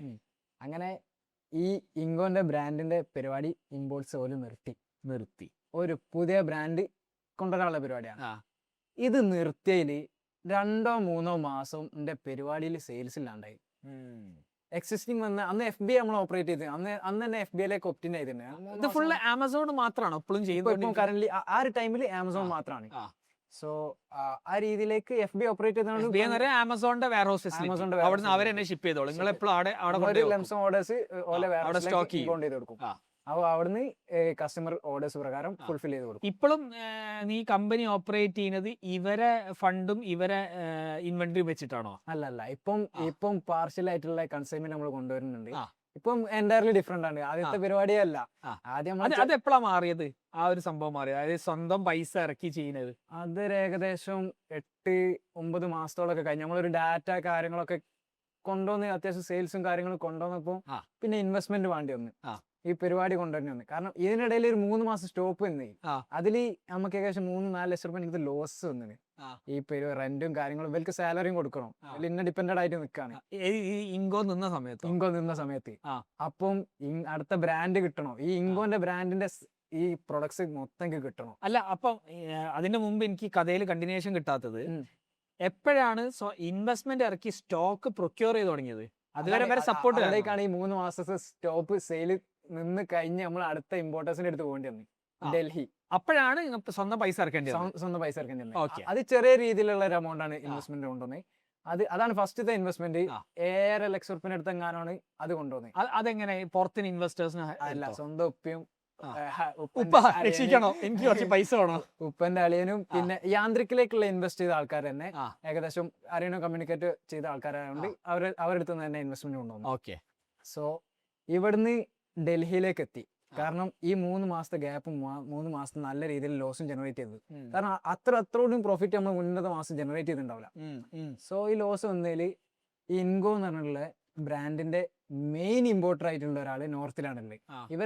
ഇവിടെ പ്രൈസ് കൂടി പറഞ്ഞിട്ടുള്ള കോൺഫ്ലിക്ട് ഉണ്ടായ ഇമ്പോർട്ടേഴ്സിന്റെ അടുത്ത് പോയി. അത് DCOP എന്ന് പറഞ്ഞാൽ ദിവാൻ ചന്ദ് ഓം പ്രകാശ് ആണ്. അവരോട് ഈ കാര്യങ്ങൾ ഇതേ വന്നു. കാരണം ഓൾറെഡി ഡാറ്റ ഉണ്ട്, ഞാൻ സെല് ചെയ്യുന്നുണ്ട്, കാര്യങ്ങളൊക്കെ ഓൽക്കും അറിയാം, ബോക്സ് ആരാന്നുള്ള അറിയാം. കാരണം ഇങ്കോയിൽ കയറി സെല് ചെയ്യുന്നുണ്ടുള്ള ഇവർക്ക് അറിയാം. കറക്റ്റ്. സോ അവിടെ നിങ്ങൾക്ക് മെറ്റീരിയൽസ് തരാറുണ്ട്, ഇതേമാതിരി ക്രെഡിറ്റ് ടേംസിൽ തന്നെ പൈസ തരാറുണ്ട്. Very good. തുടക്കത്തില് 3-4 ലക്ഷം റുപ്യന്റെ ഈ റേസിംഗ് വന്നുകൊണ്ട് അത് തന്നെ സർക്കുലേറ്റ് ചെയ്ത് പോയി. പിന്നെ ക്രെഡിറ്റ് ടേംസിൽ എങ്ങനെ വർക്ക് ചെയ്യാം. അതില് ഒരു എത്ര കാലത്തെ ക്രെഡിറ്റ് കിട്ടി? ഒരു മാസത്തോളൊക്കെ ക്രെഡിറ്റ്. 30 days credit. അതിൽ ക്രെഡിറ്റ് പീരീഡ് ഒന്നും പറഞ്ഞിട്ടില്ലായിരുന്നു. അവരെ കൺസൈൻമെന്റ് എന്നാണ് വരുന്നത്, കൺസൈൻമെന്റ് എത്തി കഴിഞ്ഞ് BL റിലീസ് ചെയ്യാൻ വേണ്ടിയിട്ടുള്ള പേയ്മെന്റിന്റെ ആവശ്യം വരുമല്ലോ. അപ്പോഴാണ് ഇവര് നമ്മളോട് റിക്വസ്റ്റ് ചെയ്യുക. അപ്പം ആ റിക്വസ്റ്റിന്റെ ടൈം പീരീഡ് വരെ നമുക്ക് ഗ്യാപ്പ് കിട്ടിയിട്ടുണ്ടായിരുന്നു. സോ അത് നമ്മൾ നല്ല രീതിയിൽ മുതലെടുത്തേനി. ഏകദേശം 42 ലക്ഷം റുപ്യ വരെ ക്രെഡിറ്റ് ഒരു മന്ത്ലി വരെ പോയി. അതുവരെ. കാരണം അന്ന് ലെഡ്ജർ പോലും നോക്കല്ലേ നമ്മള് വരാം. അപ്പം ആ സംഭവങ്ങൾ എത്തി. പക്ഷെ നല്ല രീതിയിൽ ഇങ്കോന്റെ സാധനം സെൽ ഔട്ട് ചെയ്യും. റിട്ടേൺസ് വളരെ കുറവേനി. അത്യാവശ്യം നല്ല രീതിയിൽ മാർജിൻ അക്യുമുലേറ്റ് ചെയ്യുന്നു. ഇമ്പോർട്ടേഴ്സിന്റെ കോമ്പറ്റീഷൻ വരുന്നത് വരെ. സോ അത് ഉണ്ടാക്കി കഴിഞ്ഞ് ഏകദേശം DCOPന്ന് ഒരു 3 പ്രൊഡക്റ്റ് നമുക്ക് കിട്ടിനി. ഒരു കോഡ്ലെസ് ഇമ്പാക്ട് റേഞ്ചിന്റെ കിറ്റ്, നമ്മളെ വണ്ടിന്റെ ടയറൊക്കെ വരുന്ന കിറ്റ് ഉണ്ടല്ലോ, ആ ഒരൊറ്റ ഐറ്റം മന്ത്ലി ഞാൻ 30 ലക്ഷം റുപ്യന്റെ മുകളിലേക്ക് സെല് ചെയ്ത്. ഒരൊറ്റ SKU. അങ്ങനെ 3 SKU മാത്രമാണ് ഇവരെ കണ്ടിന്യൂസ് ഇവരുടെ അടുത്ത് നിന്ന് പർച്ചേസ് ചെയ്ത്. ആ ഒരു പ്രൊഡക്റ്റും ആ 3 പ്രൊഡക്റ്റിന് മന്ത്ലി സെയിൽസ് അറൗണ്ട് 60 ലക്ഷം റുപ്യന്റെ അടുത്ത് ജനറേറ്റ് ചെയ്തിട്ടുണ്ടാവും ഇങ്കോന്റെ ബ്രാൻഡിൽ മാത്രം. ഈ ഒരു സംഭവം അങ്ങനെ രീതിയിൽ വന്ന് കുറെ ഇമ്പോർട്ടേഴ്സ് ആയി. ഈ പ്രൊഡക്റ്റ് നമ്മളാൽ ഇനീഷ്യലി ലിസ്റ്റ് ചെയ്ത് കൊണ്ടുവന്ന് നമ്മളെ പ്രൊഡക്റ്റിൽ മാപ്പേഴ്സ് കയറി ഇതില് ഹൈ വോളിയത്തിൽ പർച്ചേസ് ചെയ്യാൻ കഴിയുന്ന ആൾക്കാർ വന്ന് like alpha sellers, like click retail. ആ. ഇവർ വന്നതോടെ കൂടി നമ്മളെ പരിപാടി പൂട്ടാനുള്ള രീതിയിലാണ്. കാരണം ഇവര് വിൽക്കുന്നത് വെറും 3, 4, 5% മാർജിൻ വെച്ചിട്ട് എങ്ങനെ നമുക്ക് പിടിച്ചെടുക്കാൻ കഴിയില്ല. കറക്റ്റ്. സോ ഇൻഗോന്റെ നിലവാരം ആവേശം നമ്മൾ ആ ഒരു പ്രൊഡക്റ്റ് ഇറങ്ങി. പിന്നെ ചെറിയ ചെറിയ പ്രൊഡക്റ്റ് മാത്രം നമ്മൾ ഫോക്കസ് ചെയ്യാൻ തുടങ്ങി. എന്റെ എക്സ്പെൻസ് മീറ്റ് ചെയ്യാന്നുള്ള രീതിയിൽ ആ ഒരു ടൈമിൽ തന്നെ ഞാൻ തിരിച്ച് ചെന്നൈയിലേക്ക് വന്ന് ആ ഒരു ടൈമിൽ പഠിച്ച് ഇതൊരു കൊല്ലത്തെ ടൈം പീരീഡ് അപ്പോൾ പറഞ്ഞു. അതെ, പഠിച്ച് എങ്ങനെയൊക്കെ കാര്യങ്ങൾ പുതിയ ലിസ്റ്റിംഗ് കൊണ്ടുവരണം, മാർക്കറ്റിംഗ് എങ്ങനെ ചെയ്യണം, അഡ്വർടൈസിങ് ഒരു പ്രൊഡക്റ്റ് അഡ്വർടൈസിങ് എങ്ങനെ ചെയ്യണം എന്നുള്ളത്. ഇത് നമുക്ക് ഇനിഷ്യൽ സ്റ്റേജിൽ അഡ്വർടൈസിങ് ആമസോണിന്റെ ഉള്ളിൽ ആമസോൺ അഡ്വർടൈസിങ് PPC അതിലേക്ക് എക്സ്പെർട്ടൈസ് എടുക്കാൻ തുടങ്ങിയത് അതിന് ശേഷമാണ്. നല്ല ഇരുന്ന് പഠിച്ച് അത് പഠിച്ചതിന് ശേഷം ഈ ഒരു സാധനം MS ഇൻഡസ്ട്രീസ് എന്ന് പറഞ്ഞ കമ്പനിയിൽ ഇൻവെസ്റ്റ് ചെയ്ത് ആ ഒരു സംഭവം ഓല ആഡ്സ് ഓല പുതിയ വരുന്ന പ്രൊഡക്ട്സിന്റെ വീണ്ടും പഴയ കമ്പനിയിലേക്ക് വന്ന്. കാരണം ഓലെ ഓൺ ബ്രാൻഡ് ഞാൻ പ്രൊമോട്ട് ചെയ്ത് കൊടുക്കാന്നുള്ള പറഞ്ഞു. അതിലേക്ക് ഫുൾ ഇകോം ചാനൽ എല്ലാ കാര്യങ്ങളും കോൺട്രാക്ട് രീതിയിൽ നമ്മൾ എടുത്തു. എല്ലാ രീതിയിലേക്കുള്ള വകുപ്പ് നമുക്ക് കിട്ടി. ഇ കോമേഴ്സിലുള്ള ഓല ഒരുവിധ ഐറ്റംസ് ഇപ്പൊ 32 ഓല SKUs ആസ് പെർ ആമസോണിൽ ചെക്ക് ചെയ്ത് തരാം. നമ്മൾ 2 SKUസിലധികം കാറ്റഗറിയിൽ ബെസ്റ്റ് സെല്ലിംഗ് എത്തിച്ചിട്ടുണ്ട്. ഓക്കെ, അഡ്വർടൈസിങ് ചെയ്യും. അപ്പം അറൗണ്ട് ഇപ്പൊ നമുക്ക് ഓല excellent product only 80 to 1 crore monthly generate ചെയ്യുന്നുണ്ട്. വെറും 32 SKUs. എക്സലന്റ് ബേസിക്കലി MSIന്റെ സ്വന്തം ബ്രാൻഡാണ്. MS ഇൻഡസ്ട്രീസിന്റെ ബ്രാൻഡാണ് എക്സലന്റ്, തോറ്, റൂത്ത്, MSI. ഈ 4 ബ്രാൻഡ്സ് ആണ് നമ്മളിപ്പോ ചെയ്തുകൊണ്ടിരിക്കുന്നത്. അപ്പൊ അതിന്റെ ഫുള്ള് ഓൺലൈൻ നിങ്ങളാണ് ചെയ്യുന്നത്? Online and B2B to the south. ഓ, ഈ B2B തുടങ്ങുന്നതിൽ ഒരു ചെറിയൊരു കഥ ഉണ്ട്. ഈ B2B നമ്മളൊരു ഓപ്പറേഷനിലുള്ള കാര്യമല്ല. B2B പറഞ്ഞാൽ വേറെ കമ്പനീസ്, വേറെ റീറ്റെയിൽ ഷോപ്സ്, ജനറൽ ട്രേഡ് ആയിട്ടും ഇതായിട്ടും നമ്മളെ റീറ്റെയിൽ ഷോപ്പിനും ഹോൾസെയിൽ സപ്ലൈസിനും ബൾക്ക് ബയേഴ്സിന്. അപ്പം ഇതിലേക്ക് എത്തിപ്പെടുന്ന എന്തായാലും ഒരു കോൺഫ്ലിക്റ്റ് മുന്നേ ഉള്ളത് കൊണ്ടാണ് ഇതിലേക്ക് എത്തിപ്പെടുന്നത്. അത് പേര് ഞാൻ ഡിസ്ക്ലോസ് ചെയ്യില്ല. ഞാൻ യാന്ത്രിക്കിന്റെ പർച്ചേസിംഗിനും പ്രകാരം കോയമ്പത്തൂരിലേക്ക് പോയിട്ടുണ്ടായിരുന്നു. ഈ കോയമ്പത്തൂർ പോയാൽ 4-5 സപ്ലൈസ് ഒക്കെ നല്ല രീതിയിലാണ്. പക്ഷെ ഒരു ജോൺ ഭണ്ഡാരി എന്ന് പറഞ്ഞ ഒരു ബ്രാൻഡ് ഉണ്ട്. ഇതും അതിന്റെ ഇമ്പോർട്ടേഴ്സും ചെന്നൈയിൽ തന്നെയാണ്. അത് നല്ല ഹാൻഡ് ടൂൾസ് ആണ്. അവരെ ഈ ബ്രഷ് കാര്യങ്ങളൊക്കെ ഉണ്ട്. നല്ല ചീപ്പായിട്ട് നല്ല ക്വാളിറ്റിയിൽ സെല്ലോട്ട് ചെയ്യുന്നത്. അപ്പം ഇതിന് അഡീഷണലി ഡിസ്കൗണ്ട് അക്യോഡിനും പ്രകാരം അഡീഷണലി ഡിസ്കൗണ്ട് ഒരു സപ്ലയർ എടുത്തിട്ടുണ്ട്. പേര് ഡിസ്ക്ലോസ് ചെയ്യുന്നില്ല. ആ ഒരു സപ്ലയർ എടുത്തുകൊണ്ട് എടുക്കാൻ പോയി. ഞാൻ ശരിക്കും എക്സിസ്റ്റിംഗ് പർച്ചേസ് ചെയ്യാനായിട്ട് പോയതാണ്. കാരണം ഞാൻ ഭയങ്കര മെലിഞ്ഞിട്ടാണ്, താടിയൊന്നും കൂടി ഒന്നുമില്ല, ചെറിയ ചെക്കനാണ്.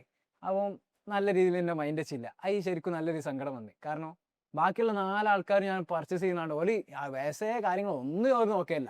എന്നാൽ നല്ല രീതിയിലുള്ള കാര്യങ്ങളൊക്കെ ചെയ്തു തരല്ലേ. ഇവിടുന്ന് നല്ല സെയിൽ നടക്കുന്ന ഒരു സ്ഥാപനമായിരുന്നു. പക്ഷെ അടുത്ത തിരക്കുകൊണ്ടായിരിക്കാം. പക്ഷെ നല്ല രീതിയിലൊരു സങ്കടം വന്നി. അതിനുശേഷം B2B ഓപ്പറേഷൻ സ്റ്റാർട്ട് ചെയ്യാൻ തുടങ്ങിയതും ഇവരെ മാർക്കറ്റിലേക്കാണ് ഞാൻ ഇറങ്ങിയത്. അപ്പം ഇവരെ കോസ്റ്റും കാര്യങ്ങളൊക്കെ എനിക്ക് ടാക്കിൾ ചെയ്യാൻ കഴിയും.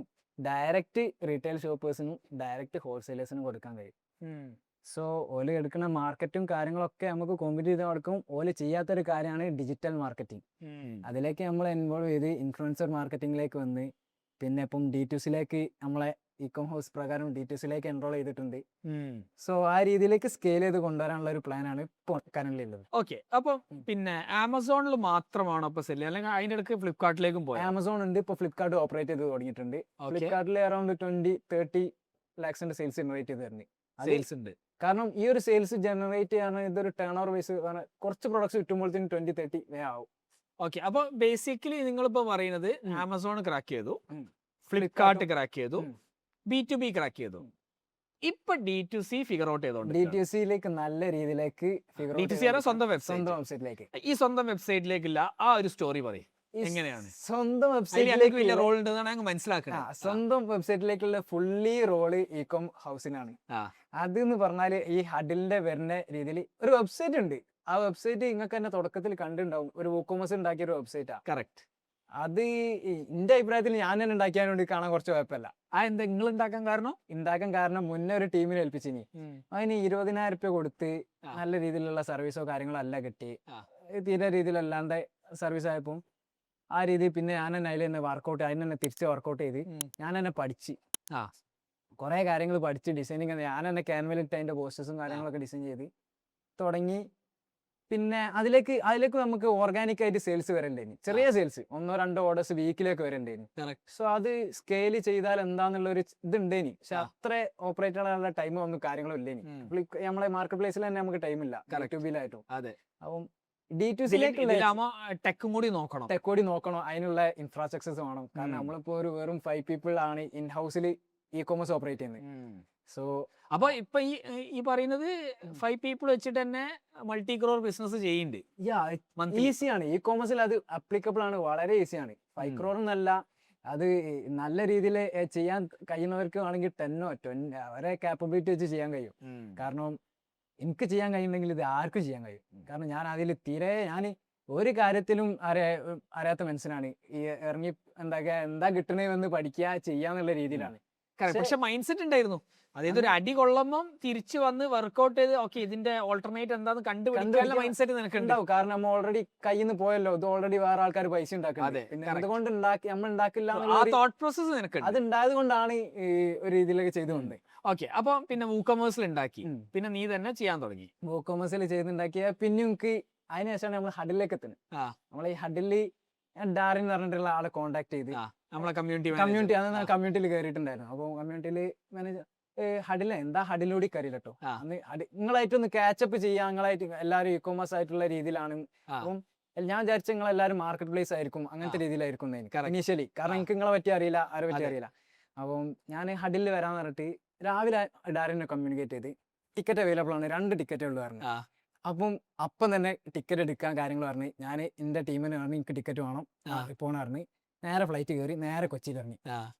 തിരുവനന്തപുരം അവിടെ ഇറങ്ങി നേരെ കോളം കുറച്ച് നേരത്തെ എത്തിപ്പോയി. സോ രാവിലെ എത്തിപ്പോയി. അന്നൊരു ദിവസം ഈവനിങ് ആണ് നിങ്ങളൊക്കെ എത്താറുണ്ട്. ഈവനിങ് അല്ല, നൈറ്റ് ആണ് നിങ്ങൾ എത്തിയിരുന്നത്. അതുവരെ അതിനുശേഷം ഈവനിങ് ആണ് നമ്മളെ ഹൗസ് ഓപ്പൺ ആകാറുണ്ട്. ഈവനിങ് ഒരാളെ തട്ടിമുട്ടി ഒരു സിനിമ ഒക്കെ കണ്ട് ഇറങ്ങി കഴിഞ്ഞതിന് ശേഷം ഉണ്ടാരും പറഞ്ഞ് ഒരാളെ എത്തിന്ന് പറഞ്ഞു. അപ്പൊ നിങ്ങളെ അടുത്തേക്ക് ഞാൻ വന്ന് നിങ്ങളടുത്ത് വന്നപ്പോൾ നിങ്ങൾ കുറച്ചുകൂടി നേരം വൈകിട്ട് വന്നത്. അതിന്റെ മുന്നേ നമ്മളെ KPH നിങ്ങളെ കമ്മ്യൂണിറ്റി KPH മെമ്പേഴ്സിനെ കണക്ട് ചെയ്യാം. ഫെലിക്സും ടീമും പിന്നെ ബേസിക്കലി കൺവേർഷൻ fixmystore.com-ന്റെ ഫൗണ്ടേഴ്സ്. ഷോപ്പിഫൈന് കുറച്ച് കൂടുതലായിട്ടുള്ള ടെക്നിക്കൽ ആയിട്ടുള്ള 10-20 ആപ്സ് ഉണ്ട് ആൾക്കാർ. അത് ഞാൻ ശരിക്കും ഇവരെടുത്ത് എത്തിയോണ്ട് ഞാനൊക്കെ അന്തം വിട്ടു പോവാ. അവര് ഫുള്ള് D2C ആണ്. എനിക്കൊരു സാധനം മനസ്സിലാവില്ല.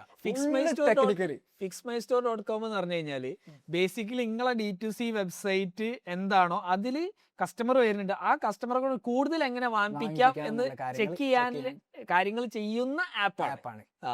സോ അവരായിട്ട് കമ്മ്യൂണിക്കേറ്റ് ചെയ്ത് അവർ പറഞ്ഞു ഇപ്പം തന്നെ D2Cയിലേക്ക് അപ്ഡേറ്റ് കാര്യങ്ങൾ കൊണ്ടുവരണം, ഇതിന് ഇന്ന കാര്യങ്ങളാണ് ബെനിഫിറ്റ്, ഇതാണ് ബെനിഫിറ്റ്, ഇത്ര ആൾക്ക് എല്ലാവരും ട്രാക്കിംഗ് ഫെസിലിറ്റീസ് കിട്ടും, ഇതൊന്നും മാർക്കറ്റ് പ്ലേസിൽ കിട്ടൂല, അഡീഷണൽ മാർജിന് എല്ലാ കൺട്രോളും നമ്മളെടുത്ത്. ഇത് ഒക്കെ പാടെ കേട്ടപ്പോൾ എനിക്ക് ഭയങ്കരമായിട്ട് ക്യൂരിയോസിറ്റി കാര്യങ്ങൾ. പിന്നെ ഓൾറെഡി ഞാൻ 6 to 7 lakhs advertising Amazon market പ്ലേസിൽ സ്പെൻഡ് ചെയ്യുന്നുണ്ട്, ആമസോണിൽ മാത്രം. സോ ആ സ്പെൻഡിങ് എന്തുകൊണ്ട് എനിക്ക് വെബ്സൈറ്റിലേക്ക് കൊണ്ടുവന്നൂടാ? അഡീഷണൽ അഡ്വാൻറ്റേജ് നിങ്ങളെ സ്വന്തം ബ്രാൻഡ് ബിൽഡ് ആവും, സ്വന്തം സാധനമാണ്, സ്വന്തം മുഖമാണ്. എന്നാലും നമ്മളെ പേഴ്സണൽ ബ്രാൻഡിങ്ങിനാണ് നമുക്ക് പൈസ കൊടുക്കുന്നത്. മാർക്കറ്റ് പ്ലേസിൽ നമ്മൾ ഒരു വിറ്റ് പോവാന്നുള്ള ഒരു കൺസെപ്റ്റ്. ഓൾറെഡി സെർച്ച് ചെയ്യുന്നവരാണ് മാർക്കറ്റ് പ്ലേസിൽ എത്തുന്നത്. മറ്റേതാവുമ്പോൾ നിങ്ങളെ സ്വന്തം ബ്രാൻഡ് കൂടി അതിന്റെ കൂടെ ബിൽഡ് ആ രീതിയിലേക്ക് നമ്മളൊരു വെബ്സൈറ്റിലേക്ക് എത്തിപ്പെടാനുള്ള ഒരു സാധനം നമ്മൾ ഷോപ്പിൽ നിന്ന് വിൽക്കുന്ന ഒരു സുഖം കിട്ടുന്നുണ്ട് റിയലി. അത് അപ്പം അതിലേക്കുള്ള രീതിയിലേക്കുള്ള ഒരു വെബ്സൈറ്റ് ബിൽഡ് ചെയ്യണമെന്ന് പറഞ്ഞു. അപ്പൊ കമ്മ്യൂണിറ്റിയിലേക്ക് മെസ്സേജ് അയച്ച് വെബ്സൈറ്റ് ആരെ ബിൽഡ് ചെയ്ത് തരാന്നുള്ള ആരും ചോദിച്ചപ്പോൾ 10 രൂപ മെസ്സേജ് പേഴ്സണലി. ഇതാണ് പ്രശ്നം. ഞാൻ അമ്മമാരോട് മാഫിയയിലെ റിപ്ലൈ ചെയ്യാനുള്ള എല്ലാരും പോയി DM ചെയ്തോളൂ. ഇത് എന്നിട്ട് 20-22 മെസ്സേജ് ഇതൊന്ന് ഷോർട്ട് ലിസ്റ്റ് ചെയ്യണം. അത് കുടുങ്ങി. അതില് ആദ്യത്തെ 2-3 ആൾക്കാരോട് ചാറ്റ് ചെയ്ത് അതിൽ നല്ല രീതിയിൽ കമ്മ്യൂണിക്കേറ്റ് ചെയ്ത് ഒരുത്തനുണ്ട്. ഒരുത്തനായിട്ട് നല്ല അഫ്രിൻ ആണ് പേര്, ഹൈപ്പർവേഴ്സ് എന്നാണ് അവന്റെ കമ്പനിന്റെ പേര്. സോ ഫ്രീലാൻസർ ആണ് നിങ്ങളെ കമ്മ്യൂണിറ്റിയിലുള്ളതാണ്. നമ്മൾ ആക്ച്വലി ഒരു പുതിയൊരു പ്രൊജക്റ്റിൽ അവനുമായിട്ട് എൻഗേജ് ചെയ്തു. അടിപൊളി വർക്കാണ്. സോ എനിക്കൊന്ന് ഈ ബൈബോക്സിന്റെ വർക്ക് കണ്ടിട്ടാണ് നിങ്ങളെ വെബ്സൈറ്റിന്റെ വർക്ക് കണ്ടിട്ടാണ് നമ്മൾ എൻഗേജ് ചെയ്തത്. അൻഷദ് ടീം മെമ്പർ കോണ്ടാക്ട് ചെയ്താണ്. സോ ഇവനായിട്ട് ഏൽപ്പിച്ച് കാര്യങ്ങൾ ഞാൻ മുന്നേ എനിക്ക് ഇങ്ങനത്തെ എക്സ്പീരിയൻസ് ഉണ്ടായിരുന്നു. എന്റെ വെബ്സൈറ്റിൽ നിന്ന് 5 പൈസയും കഴിഞ്ഞ ഒരു റിട്ടേൺസും കാര്യങ്ങളും ഇല്ല. അതുപോലെ അവധി നല്ല രീതിയിൽ ഒരു സെയിൽസിൽ നല്ല രീതിയിൽ സൂപ്പർ ആയിട്ട് എന്നെ ക്ലോസ് ചെയ്ത്. അത് ഏതൊരു വെബ്സൈറ്റിന്റെ ഉമ്മാസ് ഫുഡ്സ് എന്ന് പറഞ്ഞ ഉമ്മാസ് ഫുഡ്സ് ഉമ്മാസ് പിക്കിൾസ് അവനാണ് ഉമ്മാസ് പിക്കിൾസ് ആണ് വന്നത്. അതിന്റെ വെബ്സൈറ്റിന്റെ ഇന്റർഫേസ് കണ്ടപ്പോഴത്തേക്കും ഞാൻ ഫ്ലാറ്റ് ആയി. അതില് വർക്ക് എടുത്ത കാര്യങ്ങൾ പറഞ്ഞ് വർക്ക് തുടങ്ങി. വിത്തിൻ 1 month കൊണ്ട് പ്രൊഫഷണൽ വെബ്സൈറ്റ് ആണ് ഉണ്ടാക്കിയത്. ആസ് പെർ D2C ഞാൻ വേറൊരു അത്ര എന്റെ വെബ്സൈറ്റ് ആയിട്ട് പറയല്ല, അത്ര ഒരു അടിപൊളി കണ്ടിട്ടില്ല. സോ അതില് ഇനിയിപ്പോ നമ്മൾ വിചാരിക്കുന്നത് ഈ ആമസോണിന്റെ അഡ്വർടൈസിങ് മാർക്കറ്റ് പ്ലേസിലുള്ള അഡ്വർടൈസിങ്ങും കാര്യങ്ങളൊക്കെ നിർത്തി പുതിയൊരു പ്രൊഡക്റ്റ് റിലീസ് ചെയ്യുമ്പോൾ അതിന്റെ കിക്ക് ഇൻ പീരീഡിന് വേണ്ടിയിട്ട് അതിനൊരു ബൂസ്റ്റപ്പ് കൊടുക്കാൻ വേണ്ടിയിട്ട് മാത്രമാണ് നമ്മൾ അഡ്വർടൈസിങ്ങിന് ഇനി സ്പെൻഡ് ചെയ്യുള്ളൂ. അതെ, ഫുൾ റീലൊക്കേറ്റ് ചെയ്തിട്ട് നമ്മൾ ഓൺ ബ്രാൻഡിങ്ങിന് വേണ്ടിയിട്ടാണ് ഇനിയിപ്പം അഡ്വർടൈസിങ് സ്പെൻഡ്. ഓക്കെ, അപ്പൊ നിങ്ങൾ സ്വന്തം വെബ്സൈറ്റ് ഷോപ്പിഫൈയിൽ ക്രിയേറ്റ് ചെയ്ത് ലൈവ് ആക്കിയതിന് ശേഷം എന്ത് സംഭവിച്ചു? ലൈവ് ആക്കിയതിനു ശേഷം ഞാൻ ഓലൊക്കെ പറഞ്ഞത് എന്താ വെച്ചാല് ആഡ്സും കാര്യങ്ങളും ആഡ്സും കാര്യങ്ങളൊക്കെ ചെയ്ത് പെർഫോമൻസ് മാർക്കറ്റിംഗ് കൊണ്ടുവന്നാലേ സെയിൽസ് സ്റ്റാർട്ട് ചെയ്യുന്നുള്ളൂ. കറക്റ്റ്. നമ്മൾ പ്രൊഡക്റ്റ് ലിസ്റ്റ് ചെയ്തപ്പോഴത്തേനും ഒരു 2-3 ഗ്യാപ്പ് വെച്ചിട്ട് 20,000-30,000 ഓർഡേഴ്സ് ഇങ്ങനെ വരുന്നുണ്ട്. അതും മൾട്ടിപ്പിൾ ഓർഡേഴ്സ്. അത് ഒരിക്കലും മാർക്കറ്റ് പ്ലേസിൽ വന്നില്ല. ഒരാളെ ആംഗിൾ ഗ്രേഡർ വാങ്ങിയണെങ്കിൽ യാതൊരു കമ്പാരിസണും ഇല്ല വിട്രസോ വാങ്ങുന്നുണ്ട്. രണ്ടും യാതൊരു കോമ്പിനേഷൻ ഇല്ലാത്ത പ്രൊഡക്റ്റാ. പക്ഷെ ആ ഒരു ഓർഡർ വരുന്നുണ്ട്. ആവറേജ് ഓർഡർ വാല്യൂ അറൌണ്ട് 7,000-8,000 റുപ്പീസിന്റെ രീതിയിലേക്ക് ഒന്നും ചെയ്യാതെ തന്നെ വെബ്സൈറ്റ് ലോഞ്ച് ചെയ്തിട്ടേ ഉള്ളൂ. അത് WooCommerce കിട്ടിയില്ല. അത് ഈ ഷോപ്പിഫൈ എന്നാണ് വന്നത്. അത് ഇപ്പൊ ഏകദേശം ഓപ്പൺ ലൈവ് ആയിട്ട് around 10 days, more than 10 days ആയിട്ടോ. 10 to ആ ദിവസം ഇപ്പൊ 1 lakh സെയിൽസ് ക്രോസ് ചെയ്ത്. ഒന്നും അറിഞ്ഞില്ല. ജസ്റ്റ് പ്രൊഡക്റ്റിന്റെ ടീം എന്താണോ ആമസോണിലും മാർക്കറ്റ് പ്ലേസിലും ലിസ്റ്റ് ചെയ്ത് അതിന്റെ ഷീറ്റ് എക്സ്പോർട്ട് ചെയ്ത് നേരെ ഈ നമ്മളെ ഈ വെബ്സൈറ്റിന്റെ ബിൽഡേഴ്സിന് ഓൺ കൊടുത്ത് ഓൺ ലിസ്റ്റ് ചെയ്ത് തന്ന് അതിന്റെ കുറച്ച് ഇമേജസും കാര്യങ്ങളൊന്നും മാറ്റി അപ്ഡേറ്റ് ചെയ്ത് നമ്മുടെ ടീം കാര്യങ്ങൾ അപ്പോഴത്തേക്കും നമ്മൾ സെയിൽ ജനറേറ്റ് ചെയ്തു. അടിപൊളി. എനിക്ക് തോന്നുന്നത് നിങ്ങൾക്ക് ഓൾറെഡി ഈ ഒരു പ്രൊഡക്റ്റിന് ആൾക്കാർ സെർച്ച് ചെയ്യുന്നുണ്ട്. അപ്പം ഓർഗാനിക് സെർച്ച് ആണ് പ്രോബ്ലി ഇവിടെ വർക്ക് ചെയ്ത്. അപ്പൊ നിങ്ങൾ അടുത്ത പൈസ മുടക്കേണ്ടത് കംപ്ലീറ്റ് SEOന്റെ മുകളിലും പെർഫോമൻസിന്റെ മുകളിലും വെബ്സൈറ്റ് അടിപൊളിയാക്കി കൊണ്ടുവരാൻ. അതായത് ഈവൻ പെർഫോമൻസ് ആഡ്സ് ചെയ്തിട്ടില്ലെങ്കിൽ പോലും SEO നിങ്ങൾക്ക് definitely go ahead and do it. So ഈ ഒരു കമ്മ്യൂണിക്കേഷൻ കൂടുതൽ കിട്ടിയത് നിങ്ങളോടുണ്ടാവും. ഇതുവരെ SEOന്റെ ഒരു കൺസെപ്റ്റ് അടിപൊളിയാണോ, ഈ കാര്യങ്ങൾ ചെയ്യണോ, ഇതെന്ത് ചെയ്യണോന്ന് എനിക്ക് അറിയില്ല. അത് വളരെ ക്ലിയർ ആണല്ലോ. ഞാനൊരു മാർക്കറ്റ് പ്ലേസിലാണ്. അതായത് കുളത്തിൽ ചാടി പഠിച്ചേ പറ്റുള്ളൂ. ഇനിയിപ്പോ അറിയണോ. അതുകൊണ്ടാണ് ഇപ്പൊ ഈ സംഭവങ്ങളൊക്കെ ചെയ്യണം എന്നുള്ളത്. പുള്ളി ഇനിയിപ്പം ഓപ്പറേഷൻ D2C-ലേക്കും B2B-ലേക്കാണ് ഓപ്പറേഷൻ കൊണ്ടുവരുന്നത്. B2B-ലേക്ക് നമ്മളൊരു ചെറിയൊരു മീനാണ്, ഒരു തിമിംഗലായിട്ടുള്ള ഒരു മാർക്കറ്റാണ് B2B. സോ അതിലേക്ക് ഇറങ്ങണം. ബേസിക്കലി നിങ്ങളിപ്പം മാർക്കറ്റ് പ്ലേസ് ക്രാക്ക് ചെയ്തു. GT B2B ആണ്, ജനറൽ ട്രേഡ് ആണ്. ഇപ്പൊ D2C ക്രാക്ക് ചെയ്യുന്നു. ഇനി നിങ്ങൾക്ക് ബാക്കിയുള്ളത് ക്യുക്കമേഴ്സ് ആണ്. ക്യുക്കമേഴ്സും മോഡേൺ ട്രേഡ് ഞാൻ ചെയ്യാൻ വിചാരിക്കും. കാരണം അവരെ ക്രെഡിറ്റ് പീരീഡ് നമുക്ക് ഒരിക്കലും. മോഡേൺ ട്രേഡ് ആരായിരിക്കും ക്ലയന്റ്? ക്ലയന്റ് പറഞ്ഞാൽ പ്രഷർ വാഷസ്, അങ്ങനത്തെ ഹോം ആൻഡ് കിച്ചൺ എക്യുപ്മെന്റ്സ് ആണെങ്കിൽ ലൈക്ക് ലുലു, മൈജി ഒക്കെ. മൈജിയിലേക്ക് പ്രഷർ വാഷസ്, ഓക്സിജൻ, ഇതൊക്കെ ചെയ്യാം. പക്ഷെ ഞാൻ നോക്കിയിരുന്നു 45 to 60 days ക്രെഡിറ്റ് പീരീഡ് ഒക്കെയാണ്. അത് ഒരിക്കലും നമ്മൾ വർക്ക്ഔട്ട് ആവില്ല. കാരണം നമ്മൾ അത്രയും. പിന്നെ അവരെ മാർജിൻ പറഞ്ഞാൽ ബ്ലേഡ് ടു ബ്ലേഡ് ആണ്. നമുക്ക് അത് വെച്ചിട്ട് അത്ര ഡേയ്സ് കൊണ്ട് ഇപ്പം കറന്റ്ലി നമുക്ക് ചെയ്യാൻ കഴിയൂല. കറക്റ്റ്. അപ്പൊ ഇനി നിങ്ങളൊരു നെക്സ്റ്റ് സ്റ്റെപ്പ് എന്തായിരിക്കും? സ്വന്തം ബ്രാൻഡ് ഇന്റർനാഷണൽ മാർക്കറ്റ് ആണ്. ഓക്കെ, ഏത് മാർക്കറ്റ്? ഗ്ലോബൽ സെല്ലിംഗ് ആണ്. ആമസോണിന്റെ ഗ്ലോബൽ സെല്ലിംഗ് ഒന്ന് അഡാപ്റ്റ് ചെയ്യണമെന്നുണ്ട്. സോ അത് ചെയ്ത് കഴിഞ്ഞിട്ട് എന്താണോ അതിന്റെ ഒരു ഇത് വെച്ചിട്ട് നമുക്ക് അടുത്ത സ്റ്റെപ്പ് ആലോചിക്കണം. ചൈനയിൽ എക്സ്പോർട്ട് നേരെ ഡയറക്റ്റ്. ഇവിടെയൊക്കെ ഡ്യൂട്ടിയും കാര്യങ്ങളൊക്കെ കൂടുതലാണ്. എല്ലാ പർപ്പസിനും മെറ്റീരിയൽസ് കൂടുതൽ കോസ്റ്റ് ആയിട്ടാണ് ഇവിടെ വരുന്നത്. ഓക്കെ, സോ UAE മാർക്കറ്റ്, അങ്ങനെ പുറമേ ഉള്ള ഒരു ഇന്റർനാഷണൽ മാർക്കറ്റ് നമുക്ക് എടുക്കണം. മാർക്കറ്റിംഗ് സൈഡ് നോക്കാൻ ഞങ്ങൾ എന്തായിരിക്കും അടുത്ത് ഒന്ന് ഫോക്കസ് ചെയ്യാനാണെങ്കിൽ D2C-ലേക്കുള്ള ഇൻഫ്ലുവൻസർ മാർക്കറ്റിംഗ്, ആ രീതിയിലേക്ക് എന്തൊക്കെയാണോ നമുക്ക് ഗൈഡൻസ് കിട്ടുന്ന എല്ലാ കാര്യങ്ങളും ഇപ്പൊ കറന്റ്ലി പറഞ്ഞില്ലേ അറൌണ്ട് 5 to 6 നമ്മൾ സ്പെൻഡ് ചെയ്യുന്നുണ്ട്. ആ സ്പെൻഡ് നമ്മൾ പേഴ്സണൽ വെബ്സൈറ്റിലേക്ക് ആക്കി മാറ്റുക. ആ 5 to 6 lakh എത്രയും പെട്ടെന്ന് വെബ്സൈറ്റിലേക്ക് കൊണ്ടുവരിക. കാരണം ഈ മാസം സ്പെൻഡ് ₹1 പോലും ആഡ്സ് സ്പെൻഡ് ചെയ്തില്ല. അല്ല, പക്ഷെ സ്പെൻഡ് ചെയ്തിട്ടില്ലെങ്കിൽ ആമസോണിൽ സെയിൽസ് കുറയൂലേ? ഒരിക്കലും ഇല്ല. ഞാനും അതായിരുന്നു വിചാരിച്ചത്. അതാണ് അടുത്ത ഈ ഒരു മാസം കിട്ടിയ ഒരു പാടാണ്. ഈ മാസം അറൌണ്ട് 60 lakhs സെയിൽസ് നമ്മൾ ജനറേറ്റ് ചെയ്തു. ഈ മാസം ഇപ്പൊ കറന്റ്ലി ഇപ്പം ഓടിക്കൊണ്ടിരിക്കണേ 12 ആയിട്ടേ ഉള്ളൂ. 15 so around yesterday 30 lakhs cross ചെയ്തിട്ടുണ്ട്. അപ്പൊ ഈ മന്ത് ഏകദേശം 60 lakhs ക്രോസ് ചെയ്താൽ മതി. അത് ക്രോസ് ചെയ്താലും പോയി ഞാൻ 1 ടേൺ ഓവർ നടത്തുന്നതിനെക്കാട്ടും ബെറ്റർ ആയിട്ടുള്ള മാർജിൻ ഈ 60 lakhs വരും. അതായത് ആഡ്സ് കുറച്ചപ്പോ നിങ്ങളെ സെയിൽ കുറഞ്ഞു, പക്ഷെ നിങ്ങളെ പ്രോഫിറ്റ് മാർജിൻ കൂടി. സോ എനിക്ക് ബെറ്റർ ഇതാണ്. അപ്പം അത് വെച്ച് കഴിഞ്ഞിട്ട് D2Cയിലേക്ക് ഒരു ആഡ് സ്പെൻഡ് കൊണ്ടുവരികയാണെങ്കിലും അവിടെ എനിക്ക് നഷ്ടം വന്നാലും പ്രശ്നമല്ല. True true. നമ്മളെ വെബ്സൈറ്റ് ആണ്, നിങ്ങളെ വെബ്സൈറ്റ് ആണ്, നിങ്ങളെ ബ്രാൻഡാണ്. ബ്രാൻഡാണ്. ഇത്രയും കാലം നിങ്ങൾ ബിൽഡ് ചെയ്യുന്നത് ഒരു ആമസോണിന് വേണ്ടിയിട്ടുള്ള ഒരു ആമസോണില് കുറെ കമ്മീഷനും കാര്യങ്ങളും നമ്മൾ കൊടുത്ത്. അതെ അതെ. സോ ഇനി നമ്മൾ കാരണം ആമസോണിന്റെ ഒരു പൊട്ടൻഷ്യൽ ഉണ്ട്, അവരെ വെച്ചിട്ടാണ് നമ്മൾ ഇത്രത്തോളം സെയിൽസും കാര്യങ്ങളും ജനറേറ്റ് ചെയ്ത് കാര്യങ്ങളൊക്കെ. പക്ഷെ ഇനി നമ്മൾ അവരെ ഡിപ്പെൻഡ് ചെയ്ത് നിൽക്കാന്ന് പറഞ്ഞാല് എന്തുകൊണ്ട് ആമസോണിൽ ഇനിയിപ്പോ അടുത്ത രീതിയിൽ എന്ത് ചിന്തിച്ചൂടാ നമുക്ക് പറയാൻ കഴിയില്ല. കറക്റ്റ്. എപ്പോഴും സ്വന്തമായിട്ട് ഒരു തട്ടകം ആണോ? കാരണം ഇപ്പൊ മറപ്പ് നമുക്കൊരു ടീമുണ്ട്, മുന്നത്തെ മാതിരി അതെന്തോ ഒരു കോൺസിക്വൻസസ് ആയിട്ട് എന്തെങ്കിലും 5-6 മാസം ഡിലേ ആയി കഴിഞ്ഞാൽ അതേമാതിരി വിവരം അറിയും. അപ്പൊ ഇപ്പൊ അത് നടപടി ആവില്ല. സോ അതിനൊരു ബാക്കപ്പ് ആയിട്ടുള്ള ഒരു ഫെസിലിറ്റി എപ്പോഴും ആവാം. അതുകൊണ്ടാണ് ഇപ്പം ഇ-കോമേഴ്സിൽ വന്ന ഈ എക്സ്പേർട്സ് ഒക്കെ ഉണ്ടാവും ഫുൾ ടൈം. അതാണ് ഇപ്പം അടുത്തൊരു പ്രോഗ്രസ്. So കമ്മ്യൂണിറ്റിയില് true. അപ്പൊ നമ്മൾ ഏകദേശം നിങ്ങൾ ആ ജേർണി മാപ്പ് ചെയ്തു. ഇനി നമ്മൾ സ്ഥിരമായിട്ട് ചോദിക്കുന്ന ചോദ്യമുണ്ട്, AI നിങ്ങൾ എങ്ങനെയാണ് യൂസ് ചെയ്യുന്നത്? AI നമ്മള് ലിസ്റ്റിംഗിലേക്ക് ഇപ്പം മെയിൻലി നമ്മൾ 5 ആള് അപ്ലിക്കബിൾ ആയിട്ട് പോകുന്ന കാരണം എന്ന് പറഞ്ഞാൽ AI ആണ്. നിങ്ങളടക്കം 5 ആളാണോ അല്ലെങ്കിൽ നിങ്ങളെ കൂടാതെ? ഞാൻ അടക്കം 5 ആളാണ്. 5 ആളെ. പക്ഷേ പാക്കിംഗ് ആൻഡ് മെറ്റീരിയൽ സെൻഡിങ്ങിനൊക്കെ പുറമെ ആളുണ്ട്. അതല്ല, ഇൻ ഹൗസ് ഇ-കോമേഴ്സ് മാനേജ് ചെയ്യാൻ വേണ്ടിയിട്ടുള്ള കാര്യങ്ങളാണ്. അപ്പൊ അതിന് 5 ആളാണ് വരുന്നത്. പാക്കിംഗ് ആൻഡ് FBA അല്ല, പാക്കിംഗ് ഡിസ്പാച്ചസ് കാര്യങ്ങൾ ഇപ്പം പണ്ടത്തെ മാതിരി അല്ല, FBA ആണ്. FBA ആൻഡ് FBF ആണ്. അപ്പം ലാർജ് ക്വാണ്ടിറ്റി ഓൾറെഡി IXD ഒപ്റ്റിൻ ചെയ്തിട്ടുണ്ട്. IXD എന്ന് പറഞ്ഞാൽ ഇൻബൗണ്ട് ഡോക്ക് സിസ്റ്റം. ആമസോണിന്റെ 3 വൈറസസ് ഉണ്ടാവും. ഒന്ന് മഹാരാഷ്ട്രയാണ് വേണ്ടി, ഒന്ന് കർണാടക ആണെന്നുള്ളത്, ഒന്ന് അറൗണ്ട് വെസ്റ്റ് ബംഗാൾ ആണ് തോന്നുന്നുണ്ട്. സോ ഞാൻ മഹാരാഷ്ട്രയും കർണാടകയാണ് യൂസ് ചെയ്യുന്നത്. ഒന്ന് ISK3 BLR4. ഈ ഒരു ഇതിലേക്ക് നമ്മളൊരു ലംസം എമൗണ്ട് അയച്ചാല്, സ്റ്റോക്ക് അയച്ചാല് 500 ക്വാണ്ടിറ്റി ഒരു പവർ ബില്ല് ഈ ISKയിൽ അയച്ചിട്ടുണ്ടെങ്കിൽ അവിടുന്ന് ഇവർ ഇൻവെന്ററി ഷോർട്ട് ലിസ്റ്റ് ചെയ്ത് ഓൾ ഇന്ത്യയിലേക്ക് ഡൈവേർട്ട് ചെയ്യും അക്കോർഡിംഗ് ടു ദി സെയിൽസ്. അത് നമ്മൾ മാനുവലി ചെയ്യുകയാണെന്നുണ്ടെങ്കിൽ അതിന് ഒരാൾ ഇരിക്കേണ്ടി വരും. അത് എത്രത്തോളം, പക്ഷെ അത് കുറച്ചുകൂടി കോസ്റ്റ്ലി ആണ്. 2-3% പ്രൈസിങ് ഡിഫറൻസ് വരുന്നുണ്ട്. അത് കാരണം 22% ഗ്രോത്ത് ഉണ്ട് നമുക്ക്.